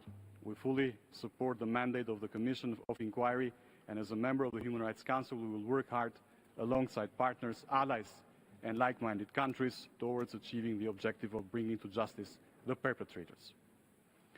On 28th of February, we'll host in Tirana the Ukraine-Southeast Europe Summit to support Ukraine and denounce this illegal aggression and the crimes it has brought about, because by doing so, we are in fact fighting for human rights and the rule-based order. But of course, this is not the only situation that deserves our attention. One of our biggest concerns is the war between Israel and Hamas and the dramatic humanitarian situation in Gaza. Albania has condemned the horrendous terrorist attack by Hamas on October 7th last year in the strongest terms. The apparent systematic use of rape and killing during the attack is particularly appalling and deserves this Council's attention. There is no cause, there is no argument that can justify or diminish the horror of that crime or the horror of Hamas' refusal to immediately and unconditionally release all the hostages. But we are deeply concerned and troubled by the humanitarian situation in Gaza, by the scale of destruction, by the suffering, death and injury. It is time for this tragedy to end. We must all work for that. We must find ways to stop the fighting, secure humanitarian and immediately for the innocent civilian population of Gaza. We must work with courage and determination to find a sustainable solution to this conflict that has, over the decades, caused so much grief and tragedy for all those involved. The wars in Ukraine and Gaza will not distract us from other grave situations in the world where human rights are being violated, where civilian population is suffering from war and oppression. The women and girls in Afghanistan and Iran deserve our particular support. And on this context, we reaffirm our commitment to support the independent international fact-finding mission on Iran, established by the Human Rights Council. Just as importantly, we will work to support the participation of civil society actors and human rights defenders, especially women, in the work of the Human Rights Council and on the ground. And this is a very important priority for my country, Albania. We're also preparing for the fourth cycle of the Universal Periodic Review at the end of this year. This will be an opportunity to present the actions we have taken to improve the human rights situation in our country and to share the best practices. The implementation of the recommendations has only strengthened our commitment and our conviction to continue the promotion and the protection of human rights. As a member of this Council, Albania vows to do everything in its power to promote and honor the UPR mechanism. Allow me to also emphasize that we attach great importance to the independence of the Office of the High Commissioner for Human Rights and fully support its role in protecting human rights worldwide. Let us recommit ourselves to the timeless principles of human rights and dignity. Let us stand in solidarity with those who are fighting for freedom and justice, and let us work together to build a world where every person can realize their full potential and live with dignity and respect. And I thank you. Thank you. Chair. Muchas gracias. Thank you very much. Now I would like to give the floor to His Excellency Prince Faisal bin Farhan Al Farhan Al Saud, Minister for Foreign Affairs of Saudi Arabia.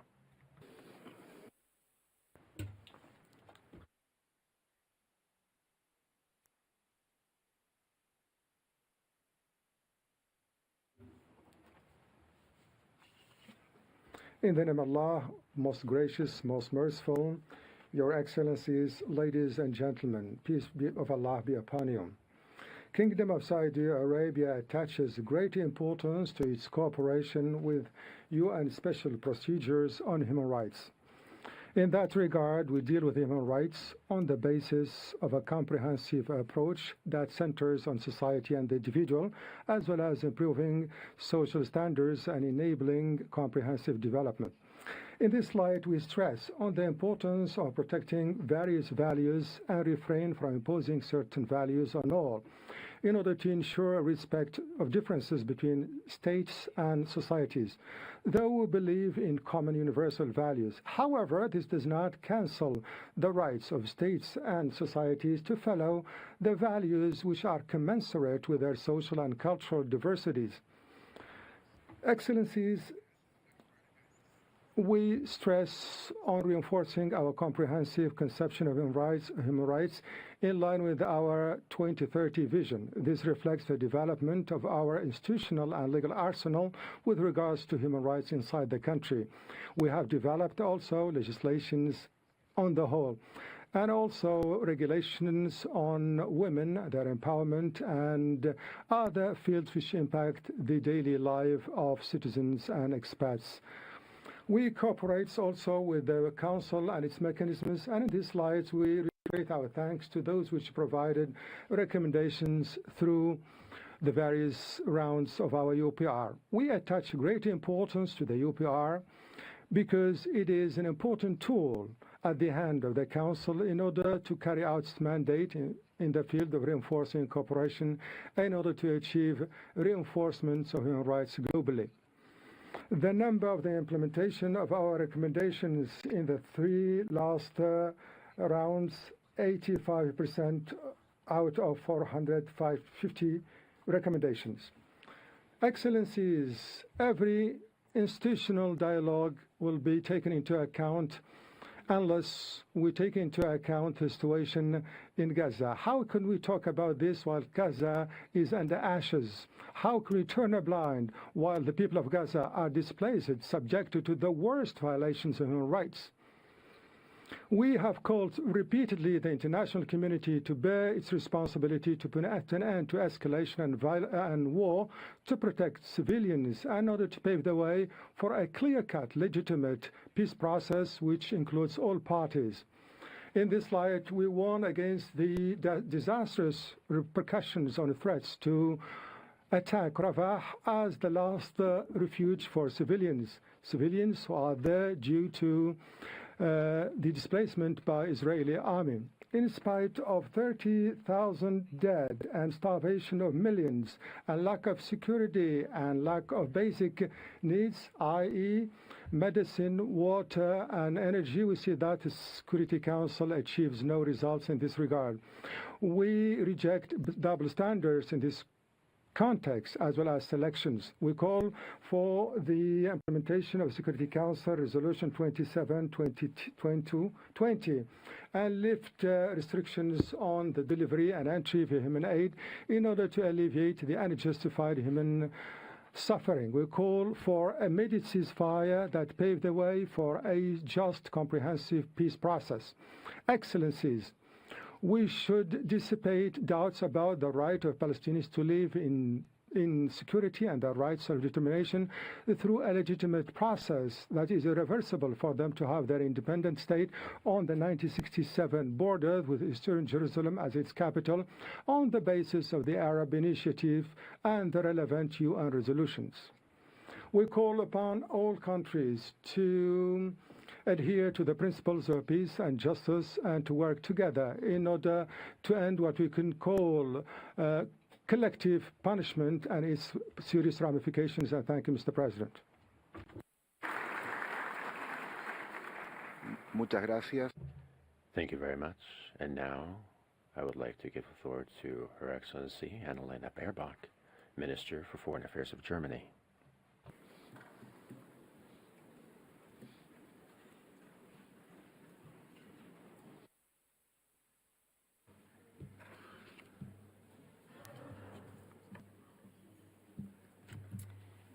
Vice Minister, Excellencies, colleagues and friends, sometimes numbers can be devastating. Every 4 minutes, a woman in Germany is assaulted by her husband or partner or ex-partner. Worldwide, every single second, 8 women are physically assaulted. That's now and now and now. But we are not talking about numbers. We are talking about human beings. 8 in a second. That's no number. That's always a mother, a daughter, a sister. It could be anyone. It could be you. It could be me. In this council, we hail from all regions of the world. But none of us, no country on the planet, has managed to completely eradicate gender-based violence. If we want to change that, each of us needs to start at home. As also my Brazilian colleague has put so precisely on other human rights. Germany, my country, therefore has just presented its human rights record to all of you in the Universal Periodic Review. The 346 recommendations we have received from you address key issues, such as the proportion of women in our labor market, the significant gender pay gap in Germany, and the number of women's shelters in my country. And we take these recommendations very seriously. Frankly speaking, I'm thankful, I'm grateful for them, because they help us to improve our own human rights situation. And sometimes it's helpful to have a view from outside, to learn from one another. So we take those recommendations on board because we know human rights aren't something we can pick and choose. Human rights are neither something Western or Eastern, Southern or Northern. Human rights are indivisible. Human rights are universal. Here in Geneva, in my capital Berlin, as much as in Tel Aviv or in Rafah. In its ruthless attack on Israel on October 7th, Hamas maimed and killed Israeli men, women, children, babies. Hamas specifically targeted Israeli women and girls using sexual violence as a weapon. Like any other country in the world, Israel has the right to defend itself. Like any other country in the world, it must do so within the framework of international humanitarian law and human rights law. The Israeli government must abide by the ICJ's order of 26 January. The same order calls on the Hamas terrorists to finally release all the hostages, to not misuse civilian Palestinian people as a human protection shield. The humanitarian situation in Gaza is simply catastrophic. Mothers like us, like me, running from the fighting, dragging their crying kids behind them, in panic, in despair. Often children wandering the ruins of their homes, barefoot, hungry, alone. I sometimes imagine these were my daughters. We are therefore working with many friends non-stop for a humanitarian pause leading to a humanitarian ceasefire. Civilians must be protected. More aid must get through to the people of Gaza. That's also what I have told our Israeli partners in my 5 trips to the region since October. I did so again only a few days ago. Because human rights are universal. Because a life is a life. In Tel Aviv, in Rafah, and in a Russian penal colony known as Polar Wolf. That's where Alexei Navalny died a few days ago at the hands of the Russian regime before the eyes of the world. But no one can deny a people their rights forever. Not in the Russian far north and not in Tehran. And I want to be crystal clear to those who claim that calling out violations is an interference in internal affairs. Human rights aren't something Western, Northern, Eastern, or Southern. They are universal. They aren't confined to compass points. They are indivisible. Because, as Margot Friedländer, a 102-year-old Holocaust survivor, recently said, I quote, "There's no Christian blood, no Jewish blood, no Muslim blood. There's only human blood. Human blood of beings, of human beings, not numbers. 8 women in a second. That's always a mother, a sister, a daughter. That's always us. None of us wants to be tortured. None of us wants to be raped. None of us wants to be arrested for showing our hair in public. No woman, and I would guess no men. Yet, in September of last year in Iran, they went after Amita, a young woman who was brutalized for not wearing her hijab on the metro. She died after weeks in a coma. Yet, they went after Zeynep, a schoolgirl, who was arrested at a protest with her friends and raped by a guard. A schoolgirl, like my own daughter, like your daughter. These are just 2 people's fates, 2 lives. But there are thousands whose fate we don't know for sure. In the autumn of 2022, brave Iranian women and men started the Women, Life and Freedom protests. Thousands took to the streets, thousands were arrested. The fact-finding mission established by this council. A missão estabelecida por esse conselho tem investigado a repressão, a violência e os crimes cometidos no Irã desde o início desses protestos. Tem coletado e preservado evidências. E isso dá às vítimas, mulheres, meninas, como nós, uma voz. E é por isso que conclamamos pelo apoio de todos aqui para estender o mandato da missão, para que ele possa concluir o seu trabalho. Porque, francamente, eu acredito que esse é o propósito de estarmos aqui hoje, o propósito desse Conselho de Direitos Humanos. International community. Para a comunidade internacional, para que possamos... An Iranian woman's life is alive. A Russian woman's life is alive. A Palestinian woman's life is alive. An Israeli woman's life is alive.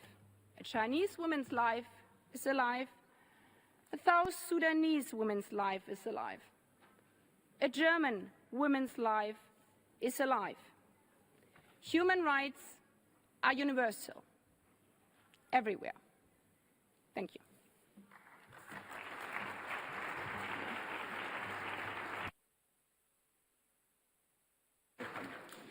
Muchas gracias.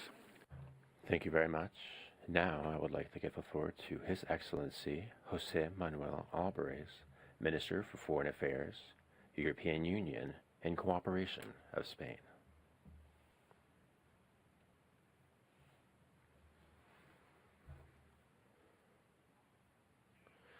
Thank you very much, Mr. President, High Commissioner.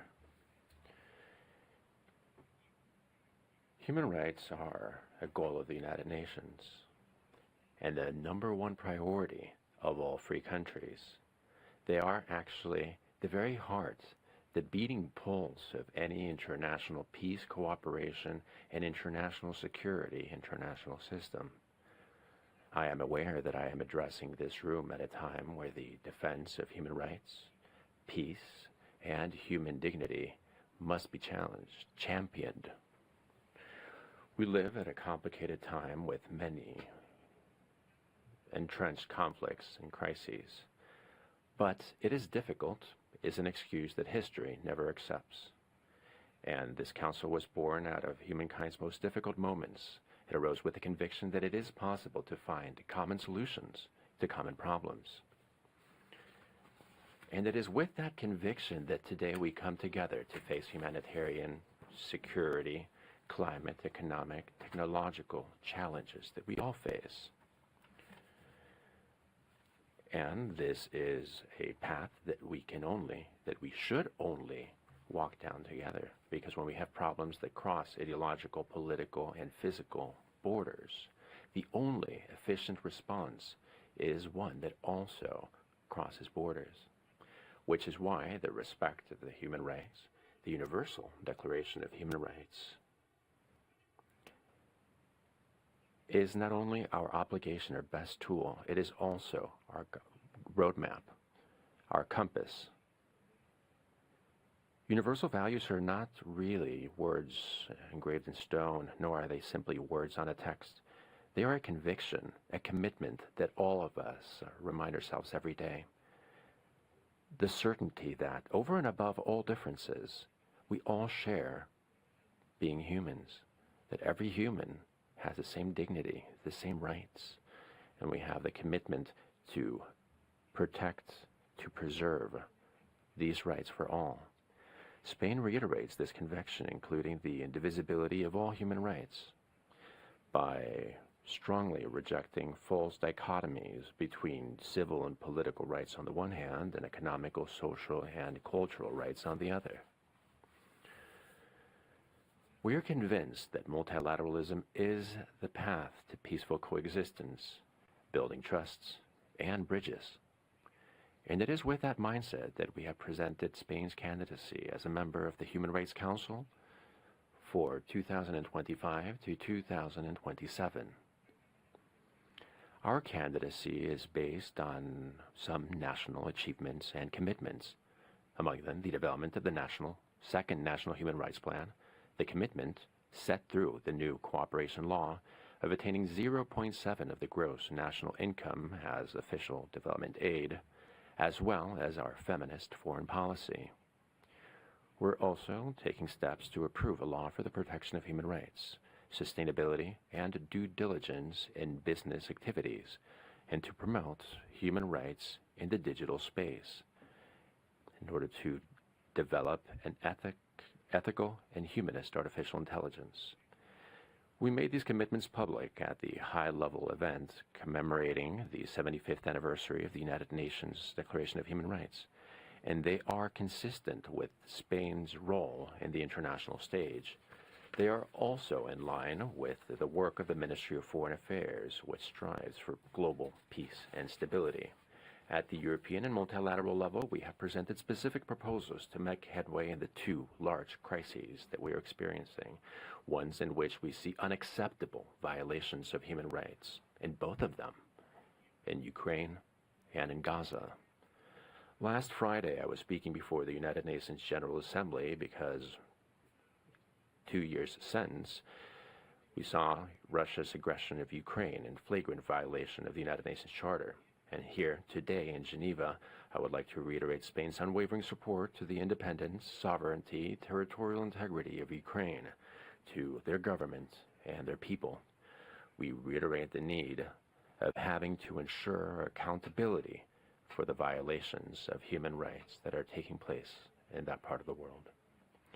Spain is also committed to peace in the Middle East, peace among Israelis and Palestinians. Let us be clear about this. The situation in Gaza is catastrophic. It is dramatic, tragic. Spain condemns terrorism and defends international law and international humanitarian law, which is why we call for an immediate ceasefire in Gaza, which is why we will continue to support UNRWA in their indispensable work. We have already announced a 3.5 million euro increase in our contribution to that organization, UNRWA. And we are preparing a new announcement of a new help package, as I stated last Friday in New York before the Secretary General, Mr. Guterres. And what's more, Spain is willing to contribute to relaunching a political process that is based on a two-state solution. And we hope the necessary preconditions are met to hold an international peace conference in short order, something that we have defended from the very first day, and which has already garnered the support of over 80 countries. Against this worldwide backdrop, the Human Rights Council ought to be a space for constructive dialogue, one working under the banner of cooperation in order to improve the situation of human rights, and not promoting confrontation. It should be a resonance chamber to hear the appeals of victims and of abuses of human rights. Here, I would like to express our deep solidarity and strong support to those who defend freedom, those who defend democracy, who defend the dignity of all people. The recent arrest of Rocio San Miguel, or the death of Alexei Navalny, are rude awakenings, reminding us that the support for these freedom fighters is one that must be renewed day after day. To have an inclusive, fair society that leaves no one behind is not a utopia. We are working to that end in the 2030 Agenda for Sustainable Development, which would call for the materialization of economic, social, and cultural rights, which is why Spain will host the fourth Financing for Development Conference of the United Nations in 2025.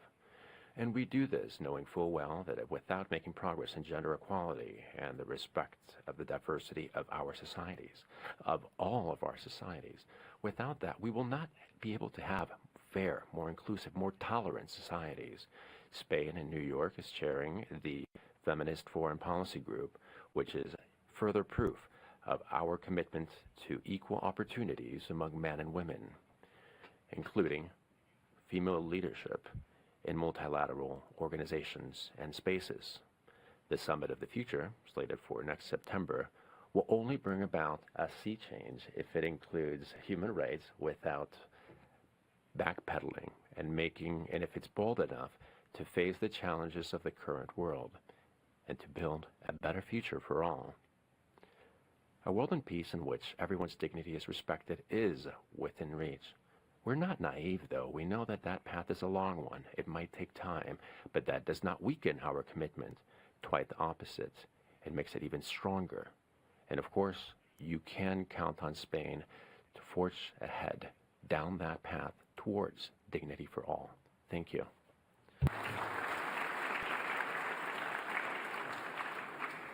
Muchas gracias. Thank you very much. Now I would like to give the floor to His Excellency Mr. Abdulatif bint Rashim Al Sayani, Minister of Foreign Affairs of the Kingdom of Bahrain.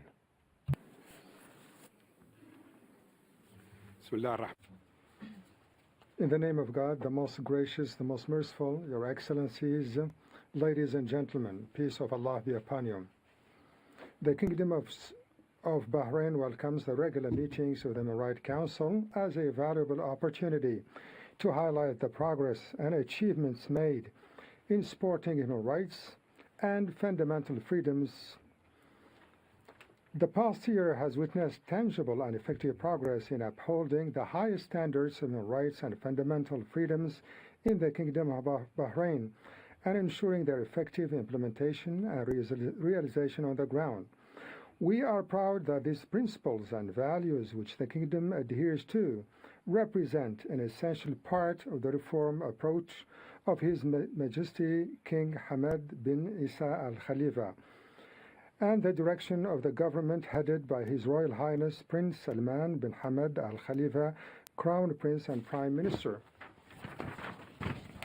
Bahrain's well-established efforts to promote human rights include pioneering initiatives such as the alternative sentencing and open prison programs that have become a model for the rehabilitation of those convicted of crimes for reintegration into society. The Kingdom's continued Tier 1 ranking in the U.S. State Department's report on combating human trafficking for the 6th consecutive year is a statement to its dedication to the upholding of human rights. Our effective and independent oversight bodies have also continued their human rights work in line with their clear and effective duties and responsibilities and in a spirit of full transparency and openness. The Kingdom of Bahrain's continued implementation of its National Human Rights Plan, which outlines human rights priorities and projects in the Kingdom with clear targets and measurable performance standards, is the cornerstone of our commitment to human rights. The National Plan for Human Rights underlined the importance of solidarity rights, especially the promotion of the values of tolerance and coexistence, which the Kingdom of Bahrain has pioneered by launching many major initiatives to promote a culture of peace, dialogue, coexistence, and understanding between religions, beliefs, countries, and people. Excellencies, distinguished delegates, we must recognize the universal importance of human rights, which transcend the borders and ideologies, because despite the progress made, it is regrettable and painful that these rights are violated every day on an almost unprecedented scale, despite the international laws and conventions obliging states to uphold them. In the Middle East, 4 years, we have witnessed the bitter and painful reality of millions of people being deprived of their basic rights to security, shelter, education, health, food, clean water, and most importantly, the right to life. For over a decade, this tragic situation in contravention of all international laws has continued and has become even more evident due to the horrific scenes in the Gaza Strip due to the devastating war that has continued for over 4 months, underscoring the urgent need for collective action to uphold and protect human rights for all. As we meet here today, we cannot ignore the tragic situation in which the people of Gaza are killed, wounded, orphaned, or displaced, deprived of basic necessities such as food, water, and medicine, their homes, schools, and hospitals have been destroyed, and the population of the Strip, especially the elderly, women and children, suffers unimaginably from the loss of medical care. The looming threat of an offensive on the city of Rafah before the month of Ramadan, where nearly 1.5 million people have sought refuge. This threat increased the need to address this humanitarian crisis, which must be remedied urgently, and the values of restraint, discipline, and tolerance must be upheld. From this standpoint, we reaffirm that the right to peace is fundamental to the protection of all other human rights, especially the right to life. And without peace, we cannot sustain the lives and well-being of vulnerable individuals and communities. Distinguished delegates, the Kingdom of Bahrain is fully convinced that the Human Rights Council has an important and decisive role in upholding the right to peace for all, without exception, especially in the context of the ongoing tragedy in the Middle East and most recently in the Gaza Strip. The recent events in the Gaza Strip have highlighted the urgent need to make a collective and equivocal call on Israel for a ceasefire and to take all necessary measures to protect civilian lives, avoid escalation and end this painful tragedy, calling also on both parties to release hostages and detainees immediately. The Kingdom of Bahrain believes that achieving security and peace in the Middle East is crucial for the benefit of all its people, which can only be achieved through the two-state solution, a secure and stable Israeli state, and a secure, sovereign, and viable Palestinian state capable for development, living in peace for the future and well-being of the two peoples. From this perspective and from this global human rights platform, we call upon the international community to take decisive measures for a political solution leading to the establishment of an independent Palestinian state, in accordance with the resolutions of international legitimacy and the Arab Peace Initiative, and to support the inalienable rights of the Palestinian people, especially the right to self-determination, independence, the right of return, and the right to life. We therefore need an international peace conference, a just and sustainable solution to the Palestinian-Israeli conflict, and the adoption of a clear and detailed mechanism to achieve a comprehensive peace, reinforced by international guarantees and a clear timetable. We also call on the Security Council to support the call for full membership of the State of Palestine in the United Nations, which is a decisive and irreversible step to entrench the two-state solution as the only path towards a sustainable solution to the conflict. Your Excellencies, members of the Human Rights Council, the Council has before it a noble and historic humanitarian test that requires the unification of efforts to guarantee and safeguard the human rights of all people of the Middle East region, and to provide a secure and stable environment in which the State of Palestine, the State of Israel, and the entire region can flourish in security, peace, and prosperity. Thank you.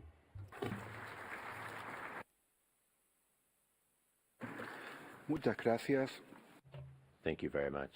Now I would like to give the floor to His Excellency Mr. Albert Fabrice Puella, Minister for Human Rights of the Democratic Republic of the Congo, speaking through a video message. You have the floor. Monsieur le Président du Conseil des droits de l'homme, President of the Human Rights Council, United Nations Human Rights Commissioner, ladies and gentlemen, on behalf of the delegation of the Democratic Republic of Congo, here for this high-level segment of the 55th session of the Human Rights Council. We wish to express our warmest greetings to this august assembly.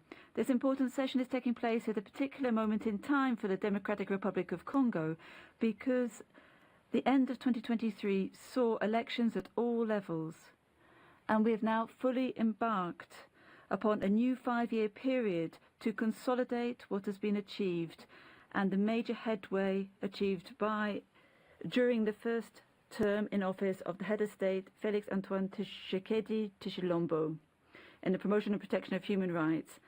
As the head of state said during his statement here in Geneva in February last, during the high-level segment of the 52nd session of the Human Rights Council,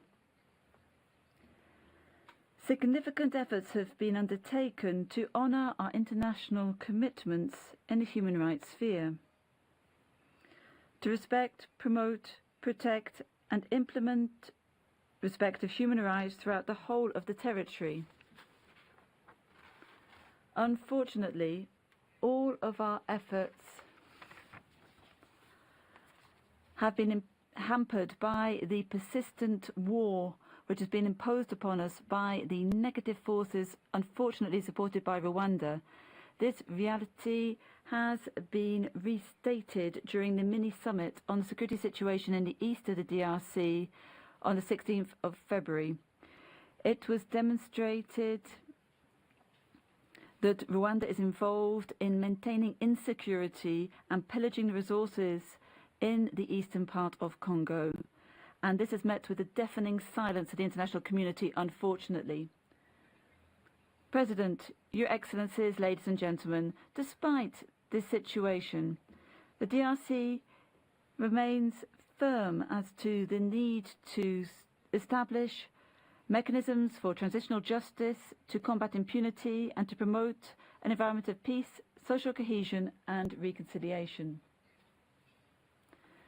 For transitional and reparational justice, major headway has been made recently. For example, the national consultations in 14 out of the 26 provinces. The establishment of the Commission for Truth, Justice and Reconciliation in the province of Kasai Central, and the appointment of 12 commissioners with the involvement of the United Nations Joint Human Rights Office.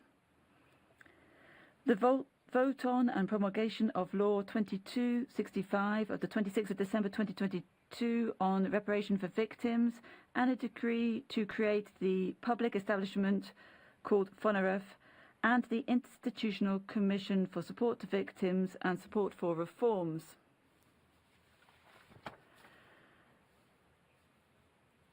The vote on the law on trafficking persons, the vote on promulgation of the law to protect and promote the rights of the indigenous peoples, the vote on promulgation of the law to protect human rights defenders, the vote on and promulgation of the law to protect persons with disabilities, and new life being breathed into the Unit to Liaise on Human Rights in the DRC, for interinstitutional cooperation. National consultations are ongoing in the 12 remaining provinces, and we are also working to make sure that the Provincial Commission for Truth, Justice and Reconciliation in Kasai is operational so it can be a pilot for the other provinces. We're managing synergies in disarmament, demobilization, and to stabilize our country. Thank you. Muchas gracias. Thank you very much. Now I would like to give the floor to His Excellency Mr. Ian Borg, Minister for Foreign and European Affairs and Trade of Malta, through a video message. You have the floor. Mr. President, High Commissioner for Human Rights, Excellencies, ladies and gentlemen. I wish to congratulate Your Excellency Omar Znibev, Permanent Representative of the Kingdom of Morocco, on your election as Council President for 2024. I'm confident that under your able leadership, the Council will continue to strengthen its credentials in the promotion and protection of international human rights standards and practices. Mr. President, 2024 will be an important year for Malta in multilateralism. This year, we celebrate 60 years of our United Nations membership. This year, Malta will also continue its work at the UN Security Council in our second year as elected member. We have also just commenced our chairpersonship in office of the OSCE in Vienna. Our objectives in these roles, as well as here at the Council, remain those of upholding international norms and principles, and to support and strengthen the multilateral system. We remain convinced more than ever that multilateralism matters. Mr. President, yet again we gather in Geneva, the home of human rights, in the shadow of conflagration of war, conflict, instability, and mistrust in the multilateral system. We are shocked and grieved by the death of Russian opposition leader Alexei Navalny. Our thoughts are with his family and with all those in Russia and beyond who believe in a democratic and peaceful future for Russia. Another year has passed, and the death and destruction inflicted on Ukraine by Russian act of aggression continues unabated. Earlier this month, I visited Kiev and other cities in Ukraine as chairperson in office of the OSCE. It is heartbreaking to witness so many broken lives, destroyed homes and civilian infrastructure, older persons who have lost the only home they ever owned, all caught up in this unnecessary tragedy brought on by the unforgiving war machine of the Russian Federation. I also remember the Ukrainian children forcibly deported from the occupied regions of Ukraine and who remain unable to live with their families and friends in the country of their birth, despite international calls for their return. Malta has maintained a consistent position since the start of the war of aggression 2 years ago. Russia must immediately halt its war machine and withdraw from all territories within Ukraine's internationally recognized borders. Malta also fully supports the Commission of Inquiry set up by this Council and considers the documented evidence already gathered as an important record of the violations committed in Ukraine. Mr. President, continued destabilizing events in the Middle East threaten to escalate tensions and conflict in an already troubled region. Malta unequivocally condemns Hamas' terrorist attack on Israel of the 7th of October 2023 and calls for the release of all hostages. While we understand Israel's need to respond to this heinous attack and to protect its citizens, actions taken since October led us to make repeated calls for the protection of civilians in Gaza and for any action taken to fully be implemented in line with international human rights law and international humanitarian law, as well as permanent ceasefire. We are glad for the opportunity of our leading role at the Security Council that led to the adoption of Resolution 2712 last November. We also welcome the adoption of Resolution 2720, adopted in December, and call for their full and immediate implementation. A two-state solution based on the pre-1967 borders addressing the legitimate concerns and aspirations of both sides, in line with the relevant UNSC resolutions, remains the only viable option. And finally, Mr. President, I reiterate Malta's full support to the independence of the OHCHR and to the High Commissioner for the unrelenting defense of human rights for all. Thank you. Muchas gracias. Cedo entonces la... Thank you very much. And now I would like to give the floor to Her Excellency Monica Nadikiem, Minister for Social Security and Labor of Lithuania.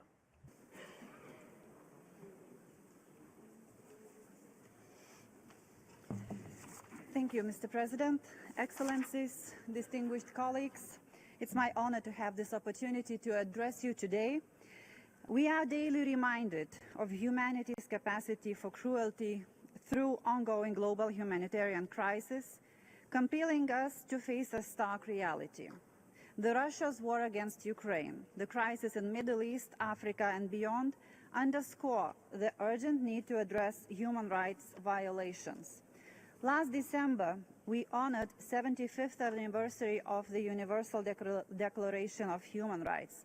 We collectively reaffirmed our strong commitment to uphold human rights and dignity of every individual.